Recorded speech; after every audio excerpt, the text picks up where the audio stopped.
Hello and welcome to the Doof Book Club, our monthly live stream discussion of a book chosen by you, our listeners. My name is Matt Freeman, and I am your host.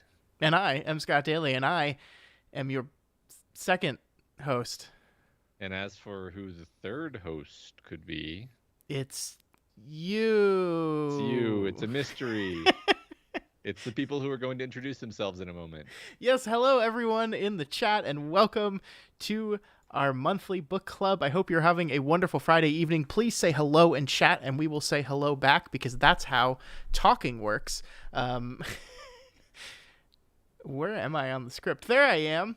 I'm sure we know a lot of you folks, but if you are joining us for the very first time, please say so. Please say you're here for the very first time and say hello. We are Doof Media, and we make podcasts about all the stories we love, including Stephen King and web serials by John McCrae and, Titanic, apparently.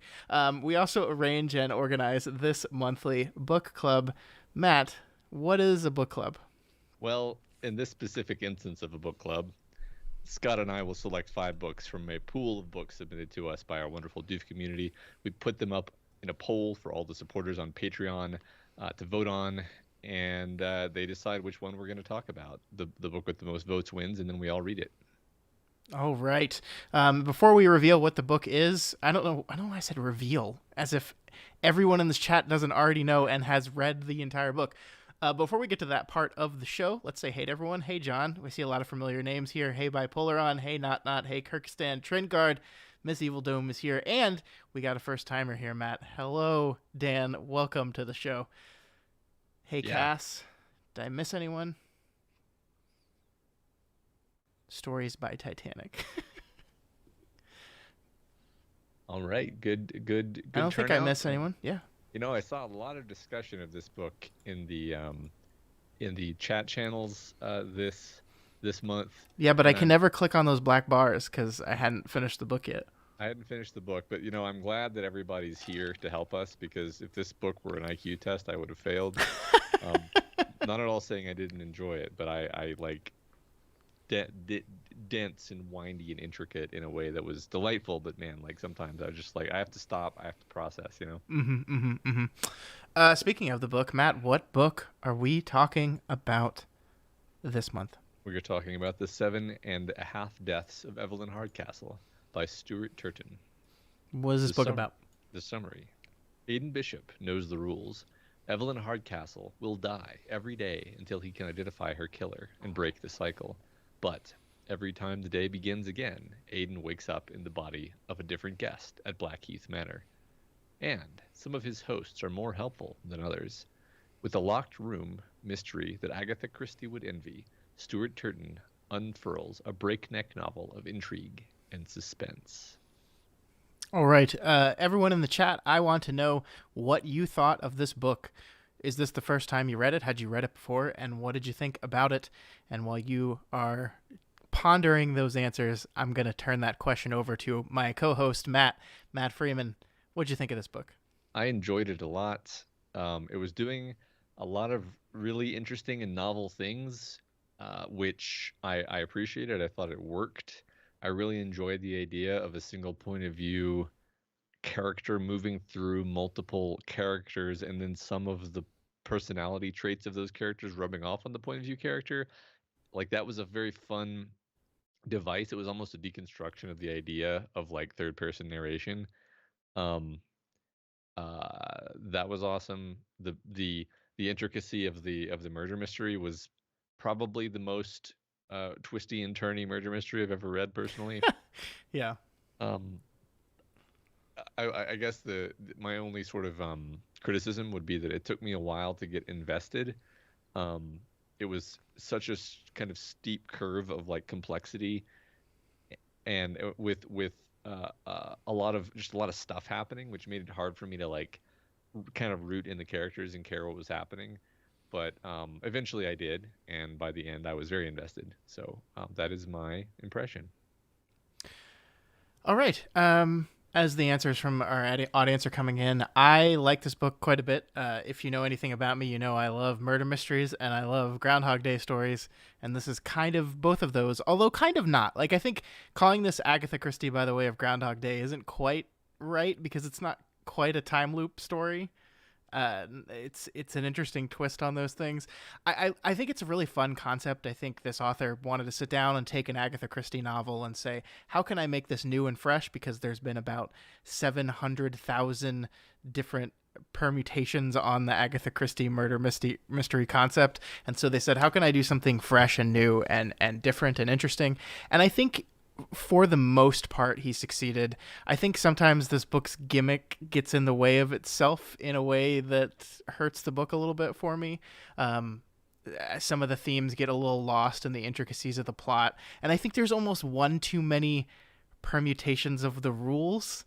I did not like. I understand why, but I never was in love with the idea that you go back to a previous day when that person was asleep when you're asleep. Like, I think that's a wrinkle too far for me. I mean, I like what the author did with it, but I just like this is already confusing and intricate and clockwork, and then you do that and you're just like, okay, what are we doing here? Sure.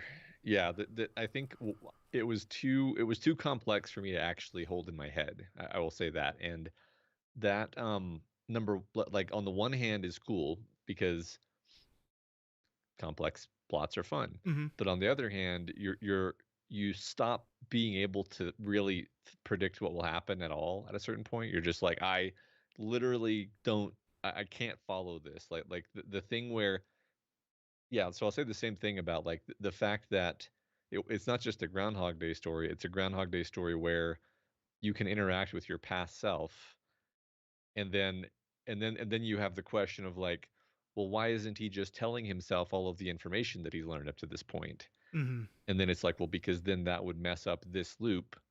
And then it's like, oh my god, like, and then there's going to be 8 loops where he could potentially be interacting with himself. Like, it opens up this sort of combinatorial explosion of possible, like, divergences that where I was just like, I don't know what to do with this. Yeah, I Which mean, but yeah.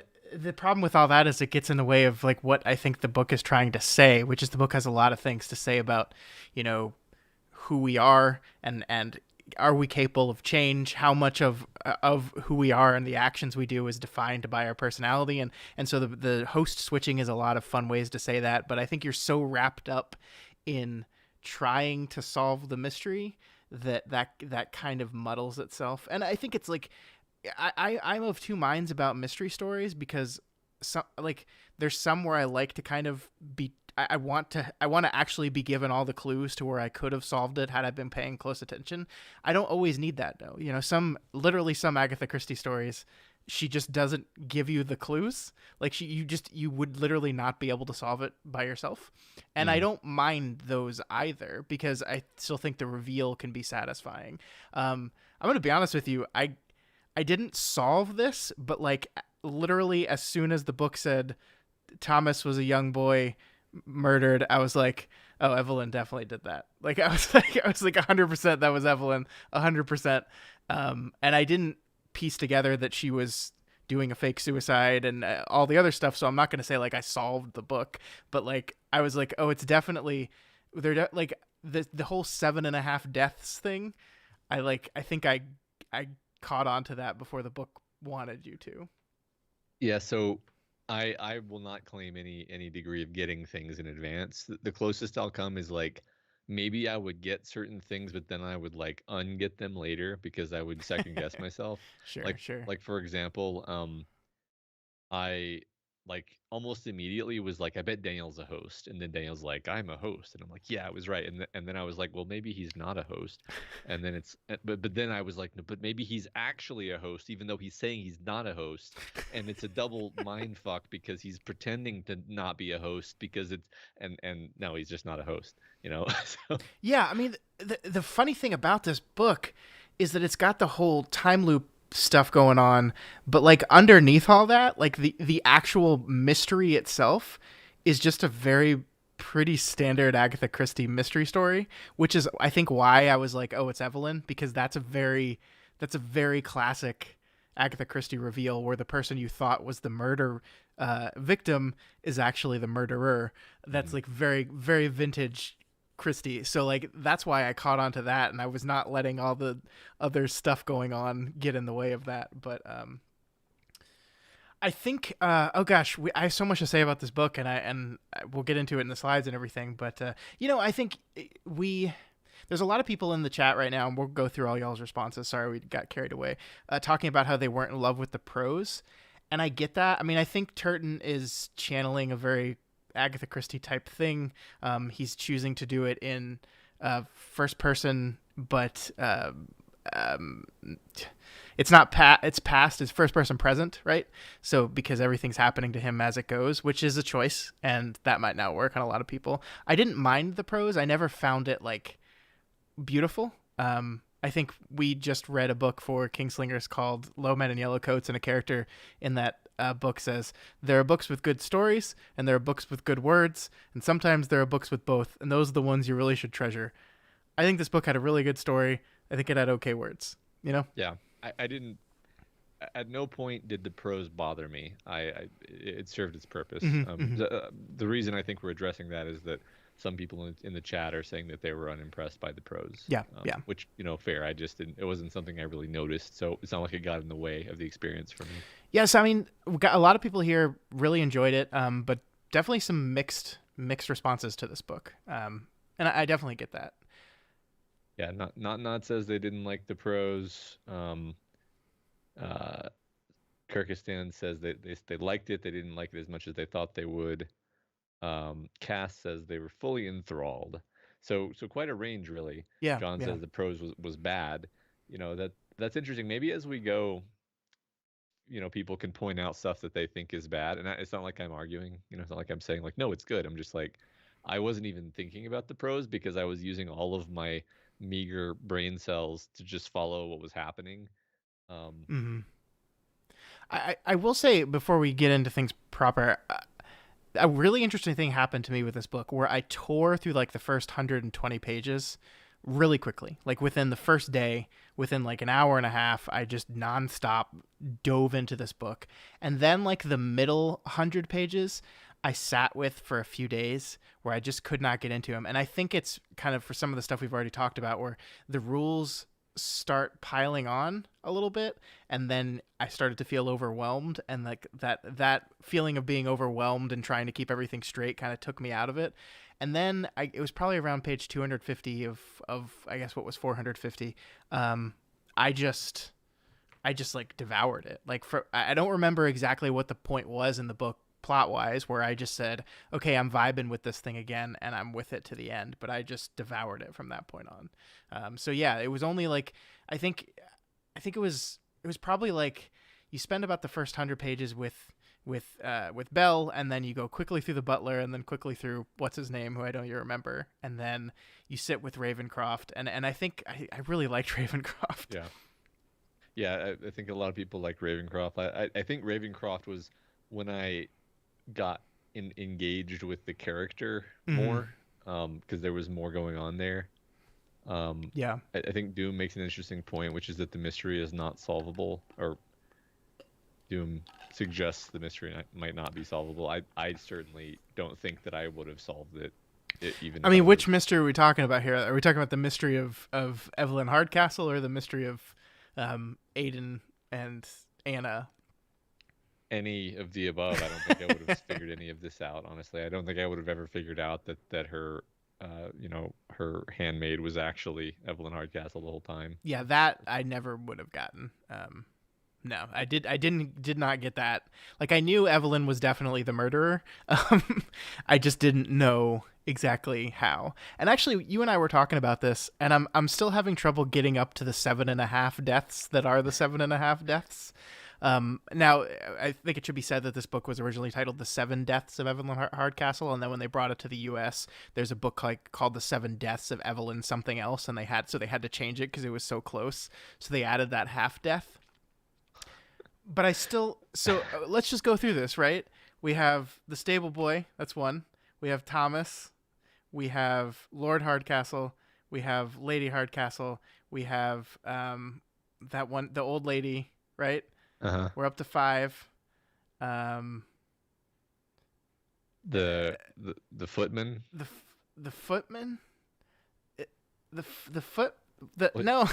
are, I mean, are we counting, Daniel and the footman and like I think it's way more than 7 actually. See, I don't know. I figured See, I it. don't think the footman people count. That's why. Like, I think it's just people. See, the half has to be fake Evelyn, right? Because she didn't die, as Kirkistan's saying. Well, And the only way I got to 7 was if I counted Evelyn's death as Evelyn's responsibility, which I guess. yeah, I mean, I'm sure you're right, and we can tally it up that way. The funny thing is, I was just thinking that she dies 7 times, and then on the third time she dies, but then he saves her with the potion or whatever.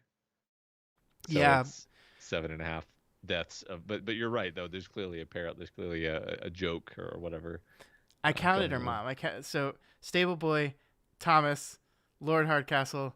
I forgot to count Michael. Michael, her brother. So yeah, if you all the Hardcastles, including herself, count, and then the Stable Boy, and then the old lady, and then her clone, not clone, her lookalike is the half death. I see. So that's but it feels weird to me that you would count her in that, but I don't Hold know. on. Are you just counting murders that she committed? Yes, Okay, the I death, got it. like that's the play on words of the thing. Yeah, Their I death, the get it. seven and a half deaths. I told you I'm not smart enough for this book, Scott. Get off my back. I, Um. Thank you, Okay. Cass. Seven Husbands of Evelyn Hugo is the name of the other book. Why they had to change it to seven and That's a half. not that close. Come on. Yeah, that's what the play on words is. This 7.5. It's 7.5 deaths. You think they're her death, but no, it's the deaths that she is committing Yes, via murder. I get it. Okay, Let's jump good. into it. All right. Let's do it. Let's do the beginning, the opening of the book. As always, I forget everything between footsteps. Anna! I finish shouting, snapping my mouth shut in surprise. My mind has gone blank. I don't know who Anna is or why I'm calling her name. I don't even know how I got here. I'm standing in a forest, shielding my eyes from the spitting rain. My heart's thumping, I reek of sweat, and my legs are shaking. I must have been running, but I can't remember why. How did. I'm cut short by the sight of my own hands. They're bony, ugly, a stranger's hands. I don't recognize them at all. Feeling the first touch of panic, I try to recall something else about myself, a family member, my address, age, anything, but nothing's coming. I don't even have a name. Every memory I had a few seconds ago is gone. My throat tightens, breaths coming loud and fast. The forest is spinning, black spots inking my sight. Be calm. Can't breathe, I gasp, blood roaring in my ears as I sink to the ground, my fingers digging into the dirt. You can breathe, you just need to calm down.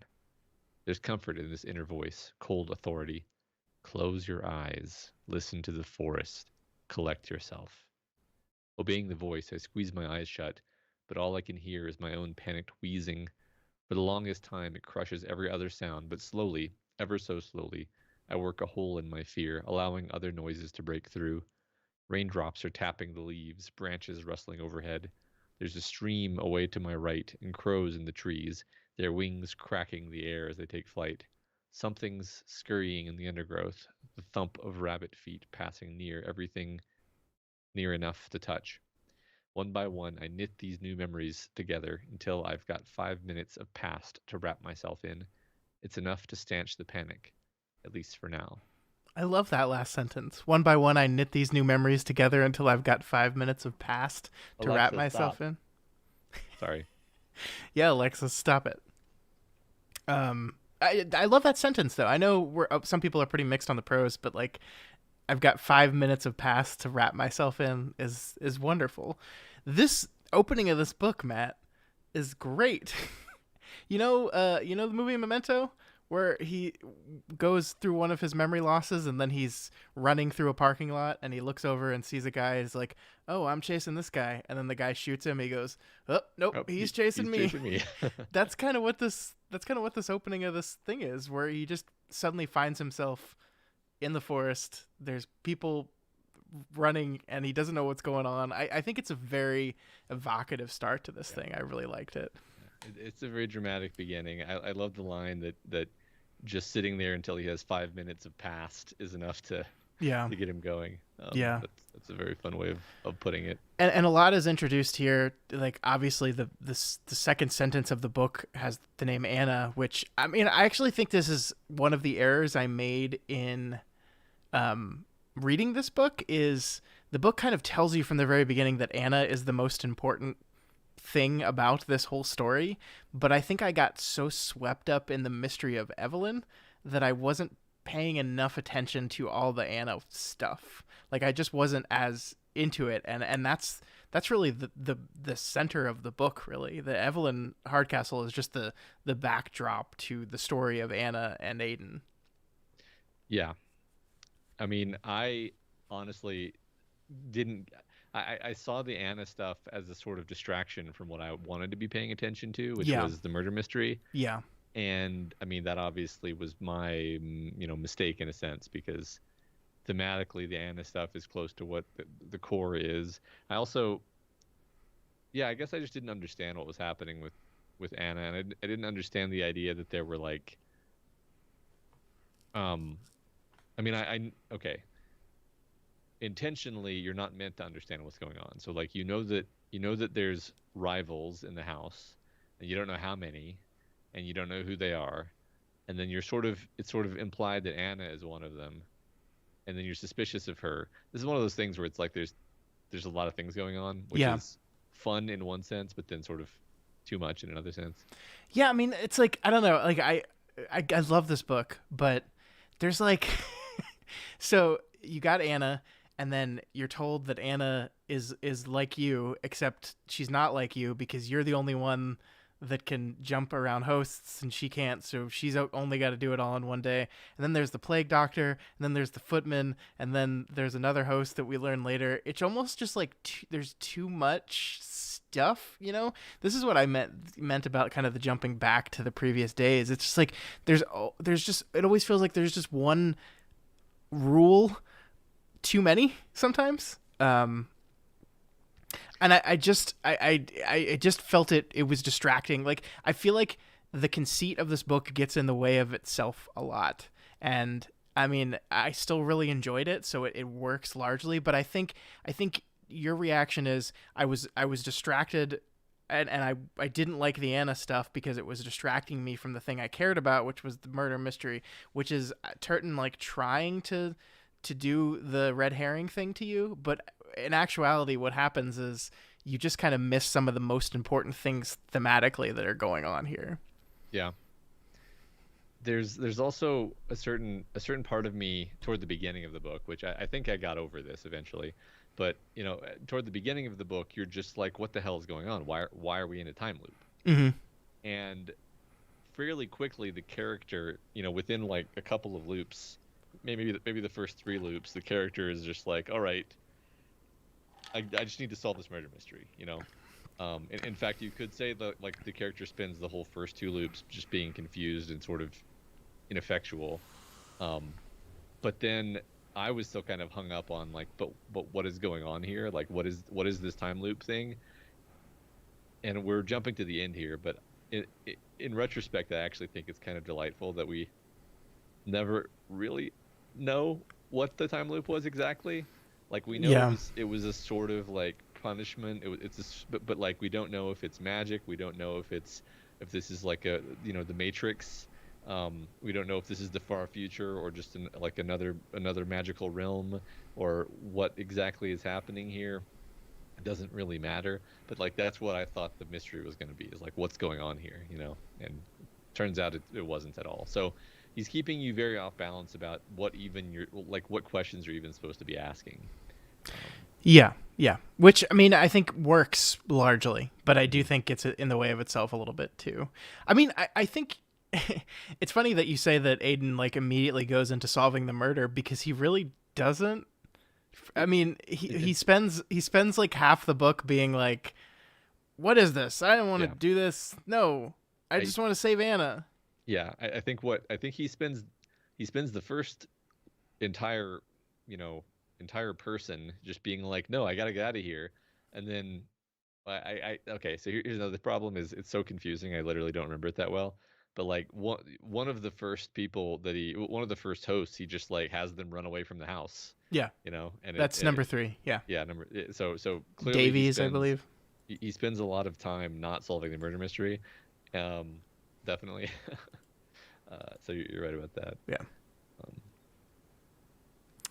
Um, Okay, let's move on to our next page. And this is where Dr. Bell and Evelyn, and for those listening to the audio, I just put quotes around Evelyn because, as it turns out, this isn't actually Evelyn. This is the maid that we're talking to right now. Or no, she wasn't a maid. This is not Evelyn. This is Felicity. Felicity is her name. Yes. Felicity, yeah.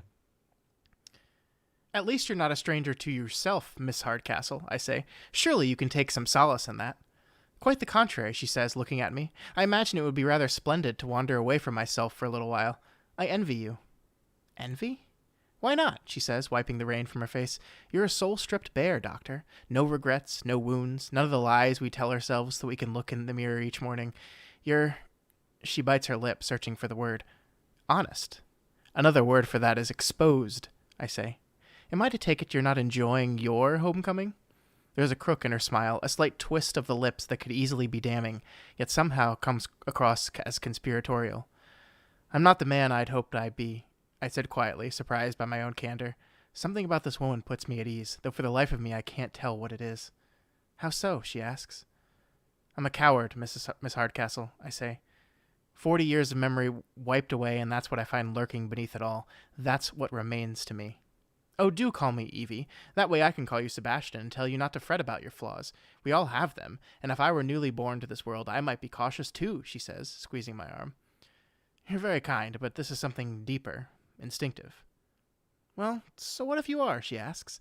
There are worse things to be. At least you're not mean-spirited or cruel. And now you get to choose, don't you? Instead of assembling yourself in the dark like the rest of us, so that you wake up one day with no idea of how you became this person. You can look at the world and the people around you and choose the parts of your character you want. You can say, I'll have that man's honesty, that woman's optimism, as if you're shopping for a suit on Savile Row. You've made my condition into a gift, I say, feeling my spirits lift. Well, what else would you call a second chance, she asks. You don't like the man you were? Very well. Be someone else. There's nothing stopping you, not anymore. As I said, I envy you. The rest of us are stuck with our mistakes. So this is what I call the theme of the book. It's my favorite part of the book, really. I think it's one of those perfect confluences of having a fun idea for a theme and then having a really cool conceit to explore that theme. Yeah, and this is one of those things that I feel like this book would be very rewarding on a reread, because the most fun about this passage right here is that this is not Evelyn Hardcastle talking about being a stranger to yourself and you know, choosing who you want to be and developing a new personality. And you could tell Turton was kind of probably giggling to himself as he wrote this part, because it's a lot of fun playing with that concept, knowing that the person that's talking to your character is not really who they're saying that they are. That's very fun. And then also, of course, the idea that indeed Aiden is looping through different people, and then he's finding different things to admire about different ones. And there's this idea that like the order in which he goes through them is teaching him interesting things about himself. And yeah, that might actually be the most important thing is, you know, I didn't come up to any big conclusions here, but I do think it's really interesting that the first character who he enters is this dude who is a drug dealer and a coward and just kind of a rotten person, and like a big part of his arc is like based on the fact that he reacts so negatively to being in this guy. Yeah, I mean, we get told by the plague doctor that the order that they're in truly matters to him and to everything else. And I mean, like, we're kind of told explicitly that if he had been any of the other people meeting Evelyn for the first time, he would have been much cooler to her than anyone else. And I mean, that's fun thematically. It's also fun narratively because like the reason he saves Evelyn, which is not Evelyn, who then in turn saves him at the very end, is because he was in this body first and developed this what he feels is a real friendship with this woman. Yeah, yeah, yeah. That's very very fun. But I mean, at the end of the day, this is what this book is about: is like trying to figure out who you are, and can people change? Can you decide that you don't want to be the person you've ended up being? And how does one go about doing that? And I do think it's really interesting that all these different hosts have their own severe flaws that our character has to work through and process and understand. And it's fascinating to me. This is a guy who came to this place to kill this woman. He came here because he wanted to kill and torture Anna because Anna killed his sister. It's his sister, right? Mm-hmm. And so that's what he came for. And Anna, from the very first word of the story, is the person he is almost obsessed with protecting and making sure he was going to protect. And so like it's fascinating to think how the person got there and how they change over the course of that time. And then importantly, how she changes as well, because that's the whole thing, is that she's not the person that she was.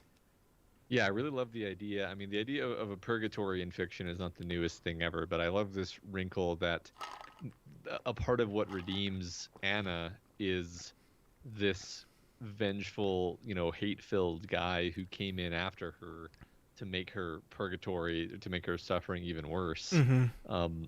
The two of them actually redeem each other. Yeah, yeah. So that's very cool. Somebody in some chat somewhere, I'm sorry, I forgot who and where exactly. There's only one chat. What do you mean where? Some when and somewhere they were saying that it's one of the reasons why fake Evelyn opens up to him so quickly is because he's one of the only people in the house who genuinely never knew anything about Evelyn Hardcastle because he's lost his memory. And Mm-hmm. so she can actually talk to him openly because he won't have any preconceptions of who Evelyn Hardcastle is supposed to be. Yeah, that's true. That's true. And he's the only one who's, told people that he has memory loss. So. Yeah, yeah. I guess, yeah, that's why this is the only person that he's able to hang out with Evelyn with, right? Because she's trying to stay out of people's way and stay aside as much as possible so people don't notice. But right. This is the one person she feels comfortable with. Yeah, that makes sense. All right, shall we move on? Yeah, let's do it. So here Aiden wakes up in the butler on his second loop and finds himself face to face with himself. Belting the dressing gown tight, I rush up the stairs, emerging at the rear of the entrance hall. It's much quieter here, the servants moving through in a calm procession, their arms filled with bouquets of flowers and other decorations. I can only assume they're too busy clearing away the detritus of last night's party to have heard the noise. With an annoyed shake of the head, I open the door to find myself confronted by Dr. Sebastian Bell. He's wide-eyed and dripping wet, shivering with cold. "I need your help," he says, spitting panic. My world empties. "You have a telephone," he continues, the desperation terrible in his eyes. "We need to send for the authorities." This is impossible. "Don't just stand there, you devil," he cries, shaking me by the shoulders, the cold of his hand seeping through my pajamas. Unwilling to wait for a response, he pushes past me into the entrance hall, searching for aid. I try to make sense of what I'm seeing. This is me. This is me yesterday. Somebody is speaking to me, tugging on my sleeve, but I can't focus on anything except the imposter dripping on the floor. Daniel Coleridge has appeared at the top of the staircase. "Sebastian," he says, descending with one hand on the banister. I watch him for the trick, some flicker of rehearsal, of jest, but he pads down the steps exactly as he did yesterday, just as light of foot, just as confident and admired. There's another tug on my arm, a maid placing herself in my eye line. She's looking at me with concern, her lips moving. Now that maid is Anna, right? I believe so. Yeah, which is great. Which is another thing about the ordering of the hosts, where his first interactions with who he doesn't even realize is Anna at the time are like her kind of bailing him out and showing great concern for him. Yeah, I mean, it's really a fascinating choice because the order he meets Anna in is the reverse of her order. So Mm. when she's like fully bought in and trusting him now, he's not quite trusting her yet. And then at the very end of his time is when he is the most bought into and trusting her, and she has just woken up remembering that he killed her, which is a really fun kind of twist on that. Yeah, it's this great exploration of the idea of trusting someone who you have reason to distrust, um, and what that experience Yeah. is like. It's very fun. So they're saying in chat that this maid is Lucy, which is possible. Oh, The it's one not the Anna. the one weird thing about Anna in this book is you never see her except in the moments where she's interacting with Aiden, which really like sent me on a rabbit hole for a while there because I was like, what if she's not actually here? You know, Yeah. like I don't know. It's just it's all very confusing. Yeah, I honestly don't know if this is one of the many details where I probably have Lucy and Anna just like totally conflated in my head, honestly, at this point. Mm-hmm. Because there's a lot of characters. There's a lot of characters. Yeah. um, yeah, and and because you can't really map out a timeline very easily, it's hard to keep them straight. Yeah, I mean, but I pulled this slide because this is the first moment that we kind of realize that things are going to be a little wonky, and I really like this. I the twist on the Groundhog Day conceit that we already talked about, I think, is really fun here. That you can come face to face with yourself and talk to yourself, and the way the book plays with the idea of, is this deterministic? Can you actually change anything? Right. That's something that Mm, the book kind of holds onto for a very very long time because things keep happening exactly the way we've seen them happen, and every opportunity that a character gets to try to change things, there's a really good reason not to, you know. So like we're kind of told that yes you can, but that would ruin everything if you change the wrong thing, but like we don't actually get to see it happen until the very end. And actually I wonder if you think that's a flaw of the book, that like the one big thing that has changed is at the very end, Gold does not go insane, because he is not tortured the night before in I forget whose head. I have them all mixed up now, but yeah.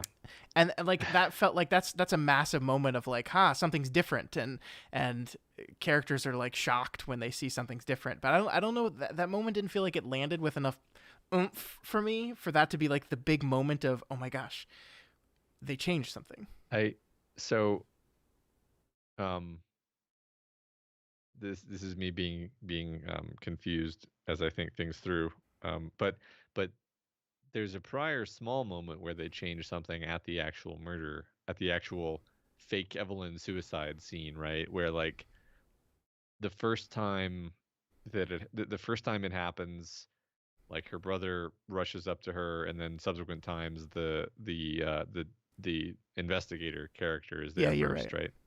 Now, here's the thing. I'm still completely baffled by why that change happened when it did, because he hadn't been in the investigator yet, so he hadn't made the choice to do that, had he? I don't know. Or, No.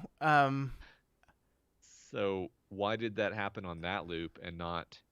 Well, so they put Darvies or what? There's one where a guy stands in a rock, so he bumps into Michael rushing towards. Okay. Like that's where they have what's his name like stand on a rock somewhere because he'll be just in the way to intercept Michael as he's rushing towards Evelyn. Um, Yes. So maybe that's why it unfolds differently. yeah, yeah. Okay. So yeah, so sorry, this is going to be a tangent. But people are talking about Anna in the book and why it's so confusing. And yes, the thing about Anna is I don't think we ever actually learn who Anna is inside.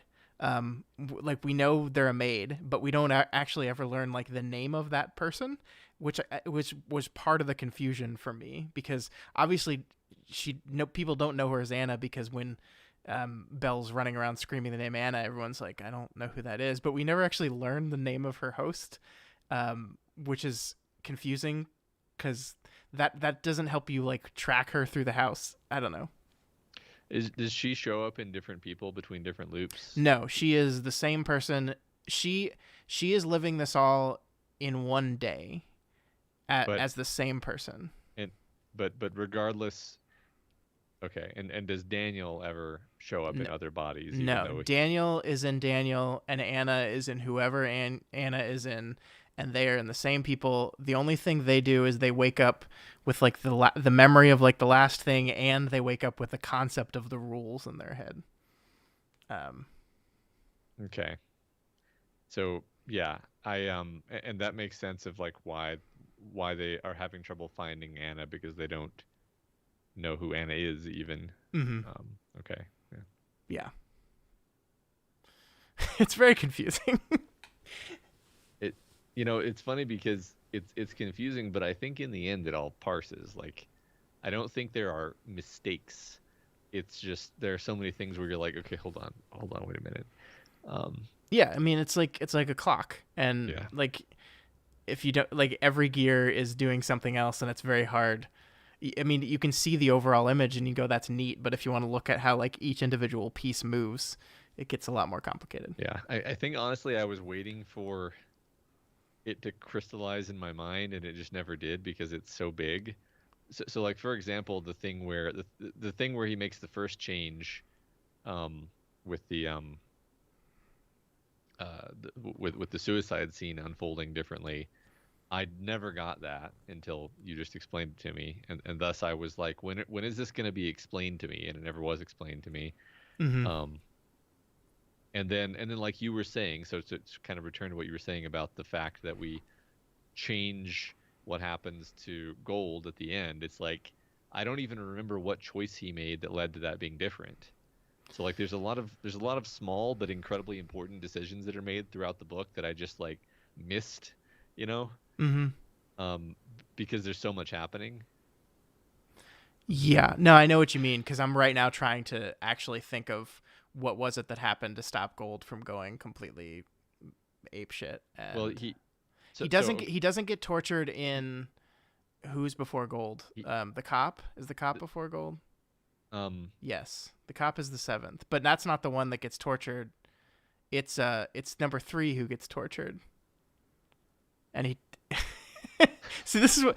So yeah, right before he would have gone into Gold, he goes back into number 3, who has, I think, Davies, the guy he sends out in the car that is asleep for most of the day. Okay, yeah. And he comes back in, is immediately captured, and is gonna be tortured to death, and driven kind of insane, and that insanity will carry over into Gold, which makes Gold kind of act like this rambling lunatic in the morning, which changes things because he has his wits about him when he attacks the butler instead of the normal way he attacks the butler. But he still attacks the butler. What does he do differently that leads to him not being tortured into insanity by the footman, though? What led to that being different? I don't remember. And part of the problem from my perspective is we never saw what happened the first time, so we can't tell what was different. Here's the guess I'm going to make. It has something to do with Anna, because that's everything. That, like, he decides to trust Anna in a situation where in the past he pushed Anna away or doubted her or thought he was going to be betrayed by her, or had the previous whoever Aiden was before he came in influence his feelings of Anna in a different. I just don't remember the specifics of it, but the answer they're looking for is Anna. I think you're right. I just don't remember what happened, but yeah, no, I agree. Okay, sure. Yeah, what people are saying is this is when he recruits people off screen, right? Like, he recruits all the friends of his other hosts to come help, which is what stops him from getting tortured. But I think part of the way he does that is through Anna's help. I think. The power of friendship, as Kyrgyzstan. Yes, the power of friendship. Yes. Okay. All right, so we jumped ahead, but here is when our protagonist meets the Plague Doctor. The person who brought me here, whoever can free me, I say through gritted teeth, struggling to keep hold of my temper. Well, the former is long gone, and the latter is before you, he says, tapping his chest with both hands. Perhaps it's the costume, but the movement seems somehow theatrical, almost rehearsed. I suddenly have the sense of taking part in a play in which everyone knows their lines but me. Only I know how you can escape Blackheath, he says. Your proposition, I say, suspiciously. Precisely. Though riddle might be closer to the truth of it, he says, lifting out a pocket watch and checking the time. Somebody's going to be murdered at the ball tonight. It won't appear to be a murder, and so the murderer won't be caught. Rectify that injustice, and I'll show you the way out. I stiffen, gripping the sheets. If freeing me is within your power, why not just do it, damn you? I say, why play these games? Because eternity is dull, he says, or maybe because playing is the important part. I'll leave you to speculate. Just don't procrastinate for too long, Mr. Davies. This day will be repeated 8 times, and you'll see it through the eyes of 8 different hosts. Bell was your first, the butler your second, and Mr. Davies the third. That means you only have 5 hosts left to discover. If I were you, I would move quickly. When you have an answer, bring it to the lake, along with proof, at 11 o'clock p.m. I'll be waiting for you. I will not play these games for your amusement, I snarl, leaning towards him. Then fail, out of spite. But know this, if you don't solve the problem by midnight on your final host, we'll strip your memories and return you to the body of Dr. Bell, and this will all begin again. He checks his watch, dropping it in the pocket with an irritated tut. Time runs away from us. Cooperate, and I'll answer more of your questions next time we meet.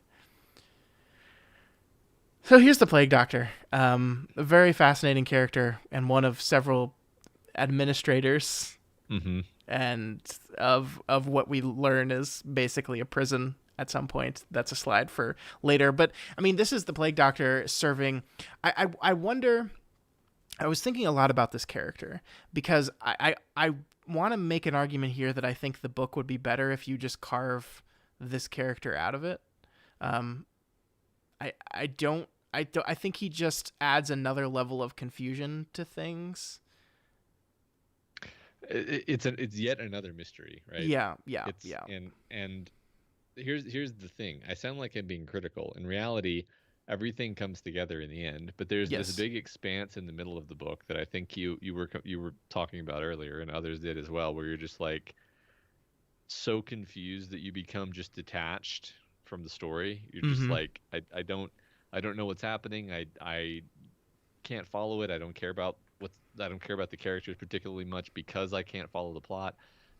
If you can get through that, then I think it all kind of comes together. Like at this point, as the Plague Doctor is being introduced, you're just like, oh my god, another complicated conceit that I have to keep track of.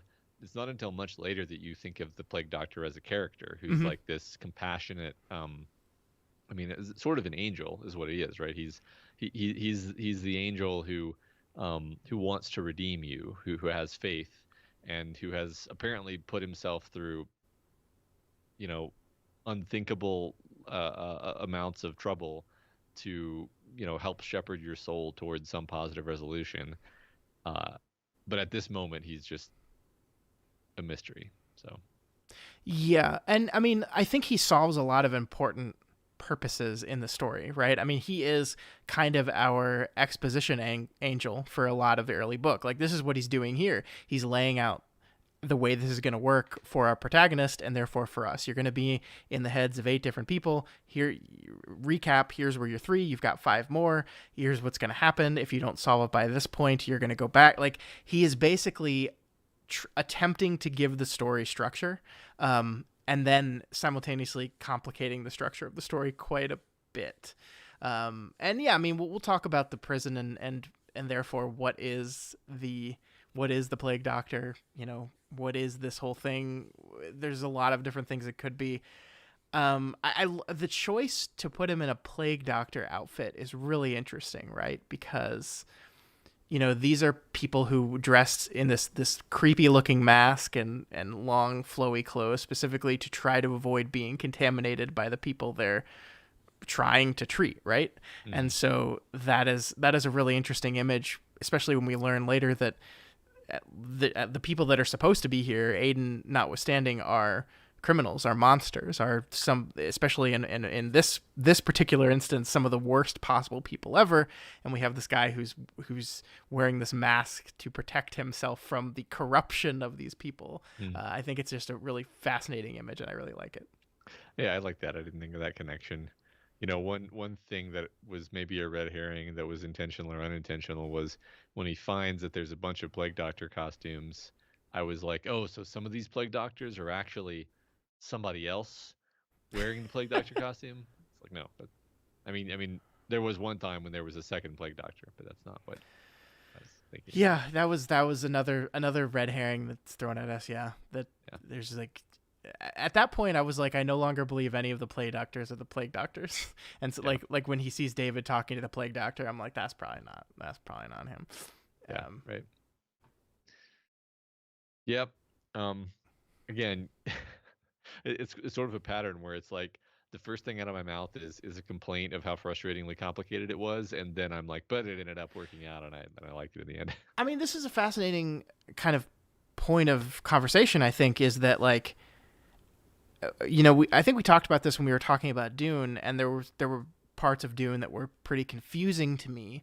I think it's everyone has a certain level of confusion that they can tolerate, right? Like some people in the things that they read and the stuff that they watch, they need a clear, identifiable structure. They need to know what's going on, what's the reason, and they need to understand everything from A to Z. And I think most people are not that rigid, and I think most people also, like, you get a really artsy thing that has basically no narrative structure to it, and it's just loose images and nonsense, and there's nothing tying anything together. I think most people are in the middle of those two things, right?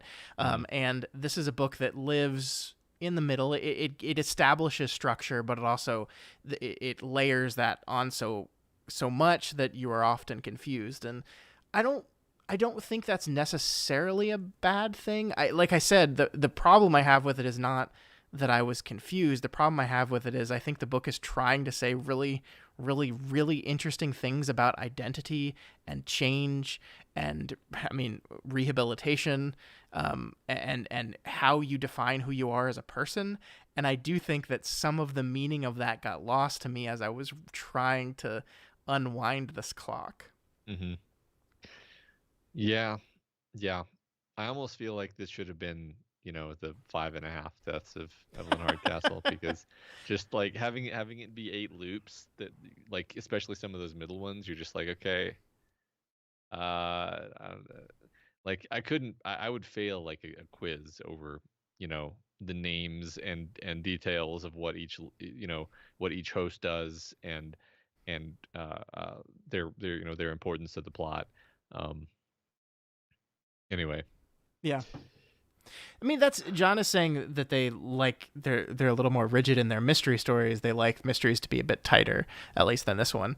I agree with you. The fascinating thing about this book to me is that the mystery, who killed Evelyn Hardcastle, I think that's actually pretty tight as a mystery. It's just you're being pummeled with everything else, the Groundhog Day aspect of this, and that confuses the tightness of that mystery.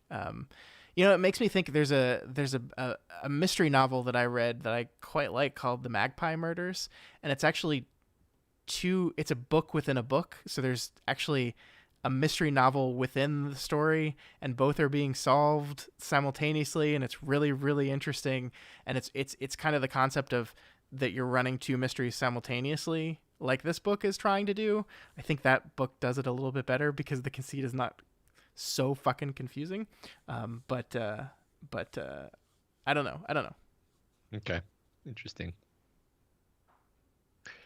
All right. Shall we move on to the next slide?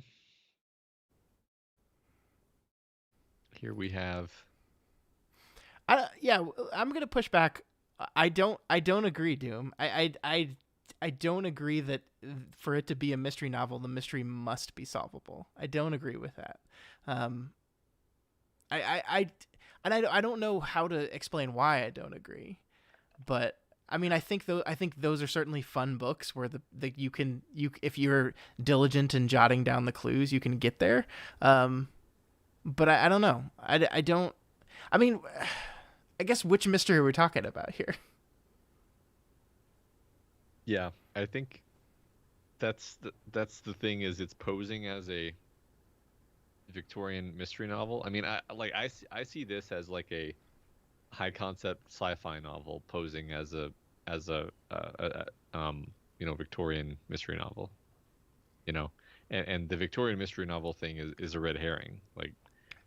It's a novel full of red herrings, and the conceit itself is a Yeah. red herring because Yeah. it's not um like for example, you think for most of the book, or at least Aiden thinks that he's supposed to stop this murder and he's supposed to save Evelyn or at least save Felicity. But in reality, I don't think you can save anybody. I think these people died, 100 years ago, at least.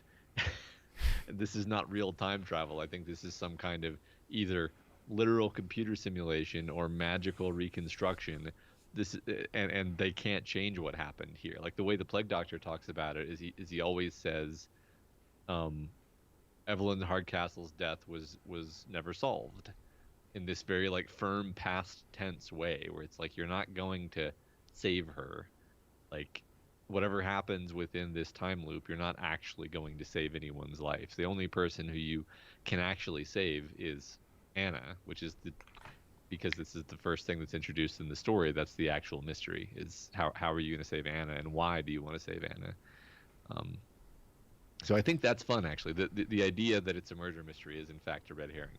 Yeah, and I will say that I think the murder of Evelyn Hardcastle is solvable in the exact way that people are talking about. That if you look back and reread the book again, you can see all the clues as to what happened with Evelyn Hardcastle. I think that's all there. It's just buried in a layer of complexity. Now, is the stuff with Aiden and Anna solvable? No, I don't think so. But as you're saying, it's not a mystery. That part of it is not a mystery novel. I don't know. Like that's like is Knives Out a mystery story? Like to me, a mystery story is a story about a character trying to solve a mystery, and I don't need to be able to solve the mystery with him. Yeah. I don't really have strong opinions about it, although I can definitely see a perspective where um it's Like definitely more fun in certain ways when you feel like the mystery was in principle solvable. yeah, I But mean, I think there's a difference between solvable and feels fair, and mhm. I do think some books push that where there's no way ever anyone would ever get that, and like it even feels unfair that the detective in question made those logical leaps. Mhm. Um, I Yeah. I'm trying to.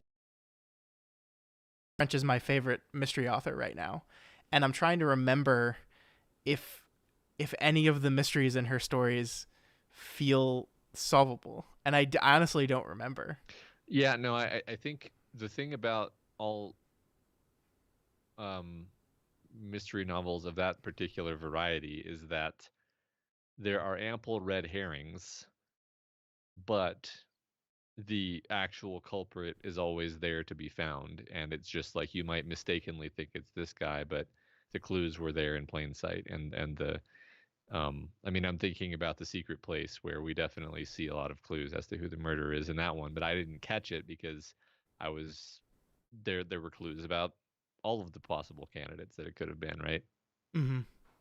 um yeah, I mean, red herrings is the mode by which you keep it interesting.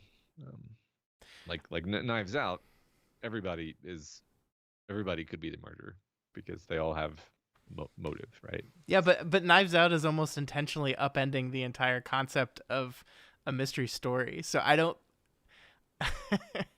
I don't Yeah. like I And don't actually agree that's a solvable one. Like is part of the point is that suddenly 20 minutes in they tell you who did it and you're like, "Wait."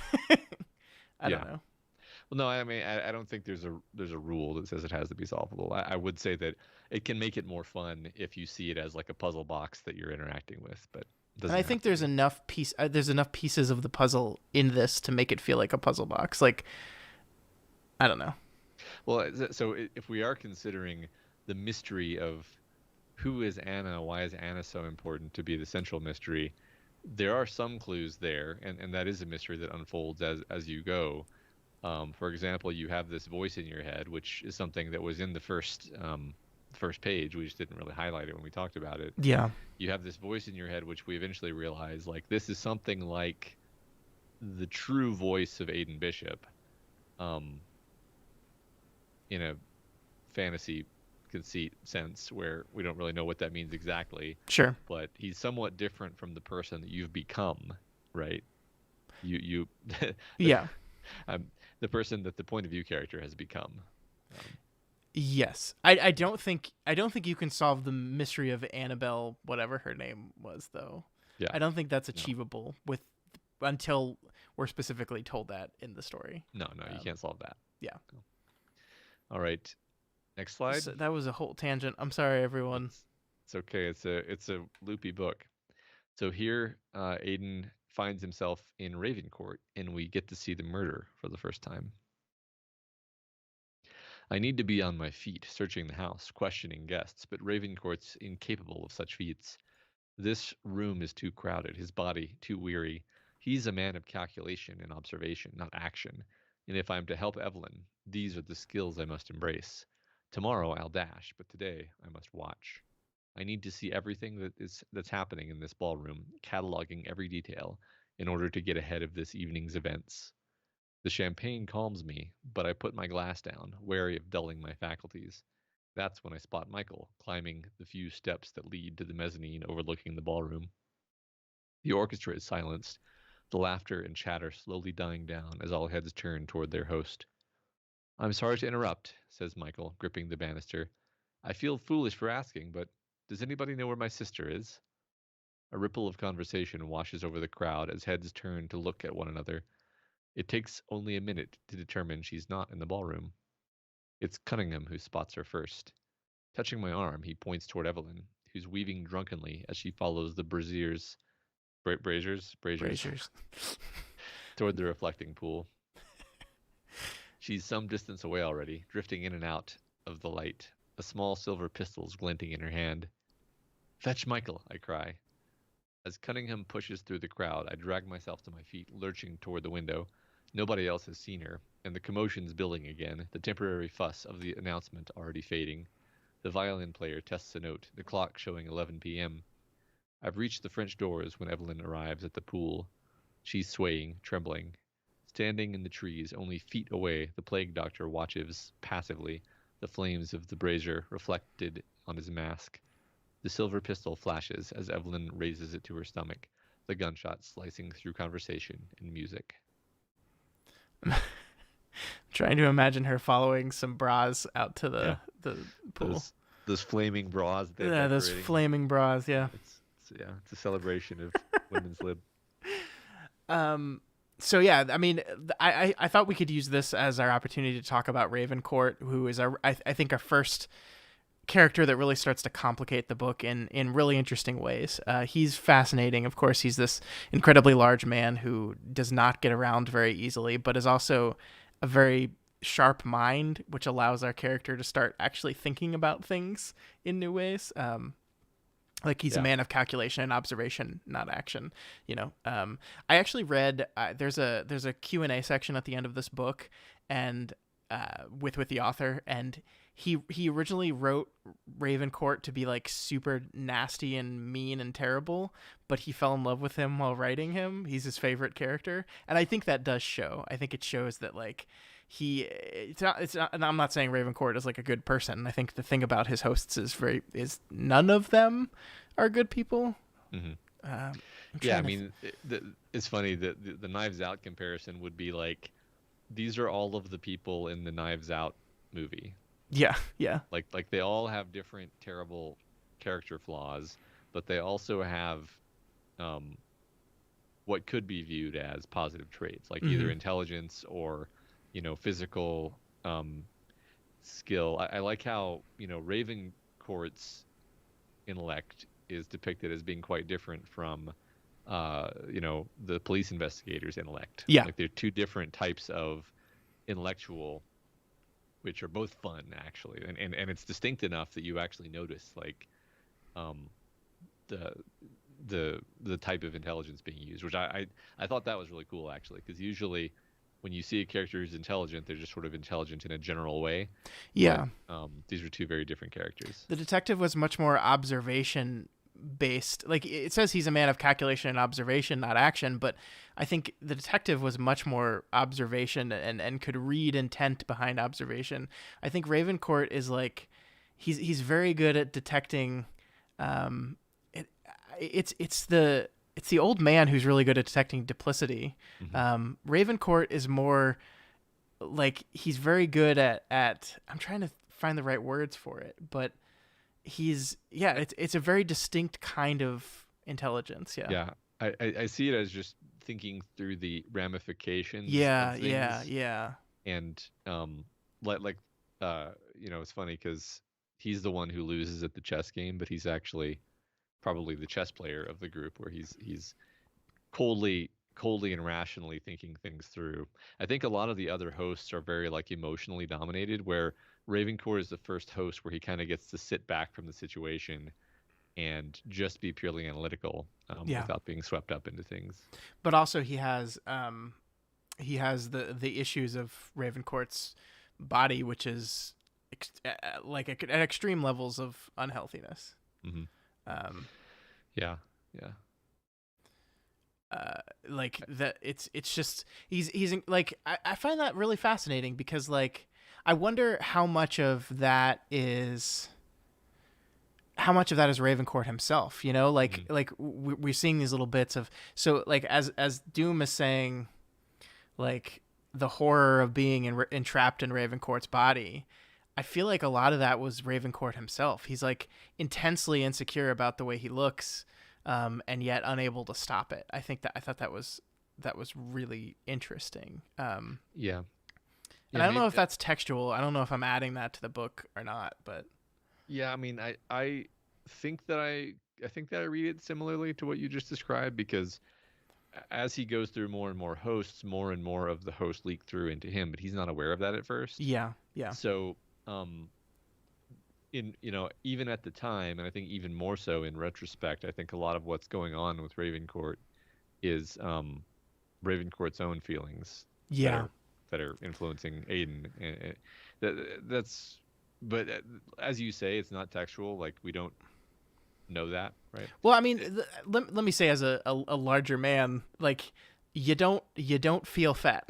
Like that's the thing about being fat. You don't feel fat until you walk up some stairs and you're like, "Whew, that I should not be breathing as heavy as I am right now." And then you're suddenly disgusted and horrified with yourself, and then, time goes on and you forget about that because you're in a comfortable position, and then the next time you have to do like it's like mhm. it's this weird kind of thing. And I did see a little bit of that in the way Aiden was handling Ravencourt, where he's definitely a person who's very disappointed with himself and yet doesn't seem to want to do anything about it. Mhm. And there's a lot of self-hatred and frustration in that, and I found that really interesting. Yeah, and I think you're right that it's early enough in the book where Aiden is not consciously aware of it, so it has to be subtext. But I think it's definitely going on there. Yeah.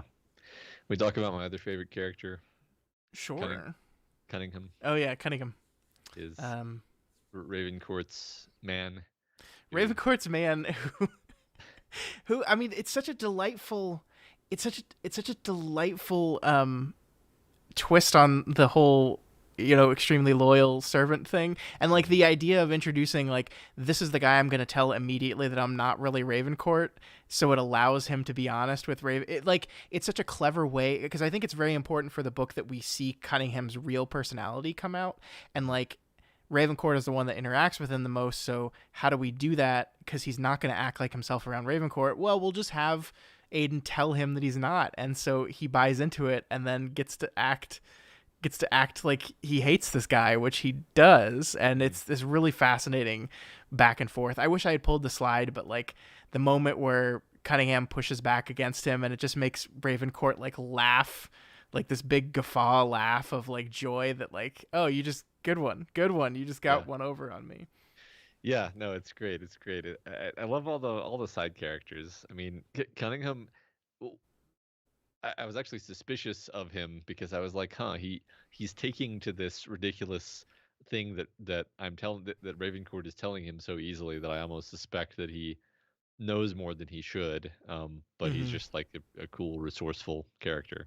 Yeah, and his interaction was the first time like I saw the full potential of the Groundhog Day, the version of the Groundhog Day thing they had here, which is like, I know your secret. Oh, really? Yes, it's on the pillow. It's under your pillow. And he Yeah, hasn't actually gotten it yet, but now he knows that he has to do that, and so therefore it's going to be there. And that's like the first time I was like, "Oh, that's what we can do with this thing. yeah. That's really cool." So that reminded me so much of the video game that we played recently, where I was like, okay, I guess I'm gonna have to figure this out in a future loop and then go talk to this person again. Yeah. Except because of the conceit of the way this book is done, you do that later, Yeah. basically. Yeah. You're talking about the Forgotten City. Yeah. The Forgotten City. Yeah. Which is a good thing to say. I think this book was, I think, heavily influenced by video games. Like I don't know this for a fact, but it just feels like the guy who wrote this, Stuart Turton, like played a lot of video games, because like you could just see this as a game, right? Like this could just be a video game. Yeah. Yeah. So okay, interesting little bit here though. The silver pistol flashes as Evelyn raises it to her stomach. Is that just Ravencourt missing that the silver pistol wasn't the one flashing? That it was actually it's the starter pistol at her side that's gonna flash? Um, I don't remember. I don't remember the details of which one has the silver pistol has not no bullets at all, The right? silver pistol, the firing pin has been filed Firing. off.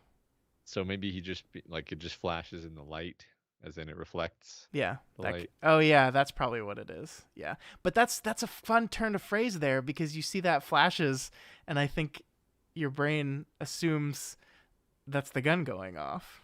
Mm-hmm. Yeah, just sleight of But it hand. could just be flashes as in light hits it as she raises it to her stomach. Mm-hmm. Yeah. But I mean, like that's the kind of thing that I feel like Turton did on purpose there, that like Yeah, he's fucking with you. yeah. It's what everyone else perceives to have happened, so it makes sense that Yeah. our Yeah. character would see the same thing. That's how Yeah. sleight of hand and misdirection works. Mhm. This could be a fire axe situation. No, Trinkard, it's not. I think this is legitimately, like, just like the 7.5 deaths. I think the author's using the multiple meanings of this to do a little misdirection fun with you. Yeah, yeah. All right. So this is, I lost where we were on our script, so I'm trying We're to. on slide 8. Thank you. So this is where we learn a little bit more about how Aiden got to Blackheath. As for your presence in Blackheath, perhaps it would assuage your doubts to know the name of the man who brought you here. And what's that? Aiden Bishop, he says. Unlike your rivals, you came to Blackheath voluntarily. Everything that's happening today you brought upon yourself. His voice suggests regret, but the expressionless white mask makes the statement sinister, a parody of sadness. That can't be true, I say stubbornly. Why would I come here of my own free will? Why would anyone do this to himself? Your life before Blackheath is none of my concern, Mr. Bishop. Solve the murder of EVELYN Hardcastle, and you'll have all the answers you require, he says. In the meantime, Belle needs your help. He points me behind me. He's that way. Without another word, he withdraws into the forest, the dimness swallowing him completely. My mind is clogged up by 100 small questions, but none of them is going to do me any good in this forest. So I push them to one side and go in search of Belle, finding him bent double and trembling with exertion. He freezes as I approach, catching the sound of the twigs crackling beneath my feet. His timidity revolts me. Mistaken as she was, at least Madeline had the good sense to flee. I circle around behind my former self, keeping my face from view. I could try to explain what's happening here, but frightened rabbits make poor allies, especially those already convinced you're a murderer. All I need from Belle is his survival. 2 more steps and I'm behind him, leaning close enough to whisper into his ear. Sweat pours off his body, the smell like a filthy rag pushed to my face. It's all I can do to speak without gagging. East, I say, dropping the compass into his pocket. Backing away, I head into the trees, toward Carver's burned-out cottage. Belle's going to be lost for another hour or so, giving me plenty of time to follow the flags back to the house without stumbling into him. Despite my best efforts, everything's happening exactly as I remember it. So pretty important slide here, I think, for a couple reasons. One of this we've already touched on, just the general idea that like in every attempt he has to change things, he finds himself doing the thing that already happened anyway.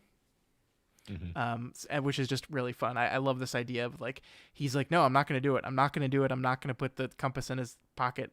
I'm gonna prove to myself that I can change things here. And he's just like, okay, you sure? You sure you want to do that? You sure? Yeah, because it would mess up the progress that he's made, and and also you kind of see his host leaking through here because this host is very pragmatic and cold, and so while maybe before he would have been more sympathetic and his sympathy would have led him to treat Belle differently, this time he's just like, yeah, no, never mind. Yeah, his timidity revolts me. And this is the body he's in right now is the horrible rapist, right? That I think that's who he's in right now, which is I just think so. Monstrous. Yeah.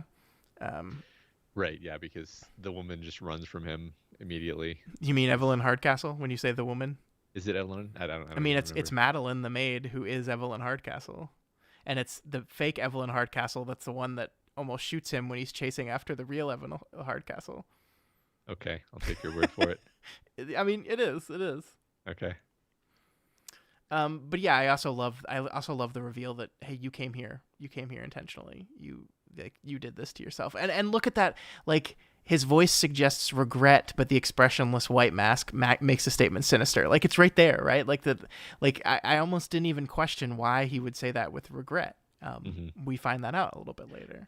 Because we mistrust him so much, but Yeah. in reality, he's trying to help you. Yeah. Tringard says Bishop came not to solve or ever escape this, but the plague doctor is only ever programming the order to get that result. Yeah, that is true. I think the poor plague doctor wants Aiden to be able to go home because it's a terrible thing he's done to himself. Yeah, right. And I mean, we're skipping to the argument of the book, but just the idea that the plague doctor actually seems to have some degree of faith in the idea that this is a rehabilitative torture prison. But only like that. Let's get to the actual reveal of the prison before we before we do that. We can save that.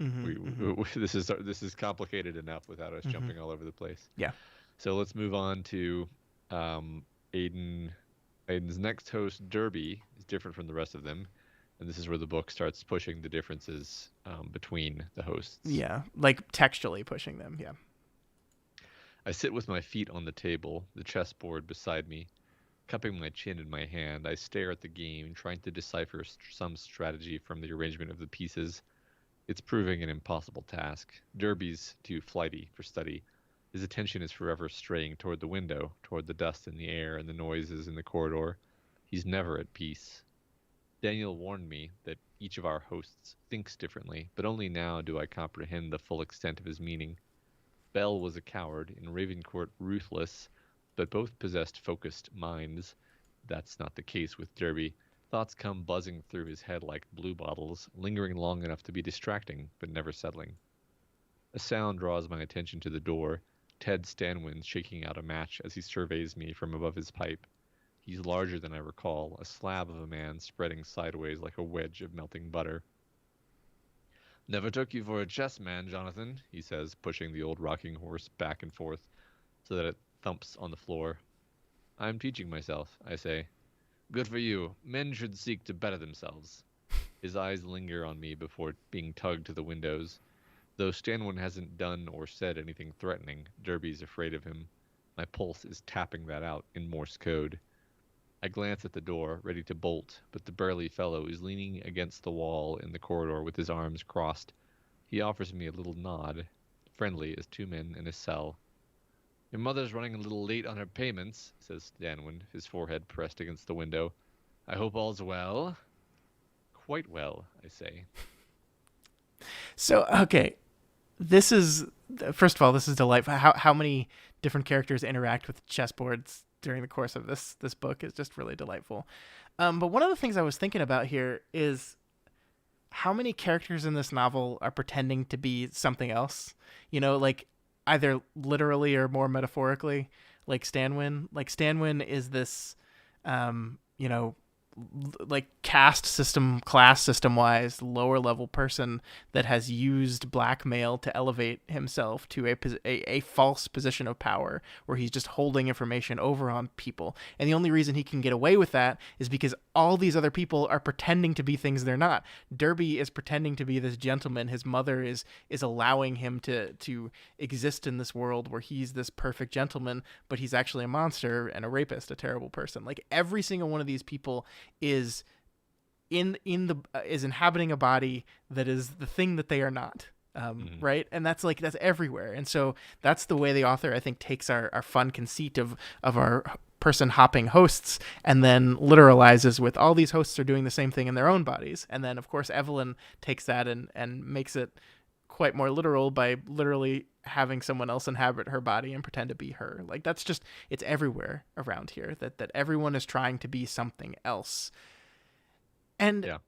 this fun little, the other reason I pulled this is this fun little part of good for you, men should seek to better themselves, which he's saying as this dismissive, rude thing to say to Derby, but like that is kind of one of the motifs of the story is that you should be constantly working at finding a better version of yourself, whoever that version is. Yeah. Very cute. But I mean, as we'll get into it when we get to the prison stuff, but like one of the interesting conclusions that I think this book comes to is that you might not be capable of doing that as long as you have the ability to remember who the person you were before was, you know? Like, is Anna capable of truly being rehabilitated unless she is stripped of the memories of Annabelle? And I think the book kind of says no. Yeah, I mean, at the very least, you're kind of anchored to who you believe yourself to be, and it's very hard to shake free of that. That's for sure. Yeah. Yeah. Um, Yeah, I mean, the fact that it comes from Stanwin is the fun irony of the situation is that like he's only his bettering of himself is merely an illusion. He's bettered himself by class standing, but it's all a lie. Yeah, there's a lot of interesting stuff about the classes and how how his more upper class hosts see themselves versus how his lower class hosts see themselves, and it's funny how much of that kind of leaks into his perception of like the world and how the world is and who it's appropriate to talk to. Like the host that's like the very very elderly lawyer, he's one where his whole thought process is so contaminated by the fact that this guy is, incredibly classist individual. Yeah. I think it actually keeps him from seeing things that he should be seeing. Well, I think that's great because we're about to move on to, I think I doubled you up on slides here, Matt. So this one's technically yours. So just read it. Just go. Just do it. All right. So here we have host number 6, which is dance, which is what I was just mentioning. So. Yep. Perfect timing.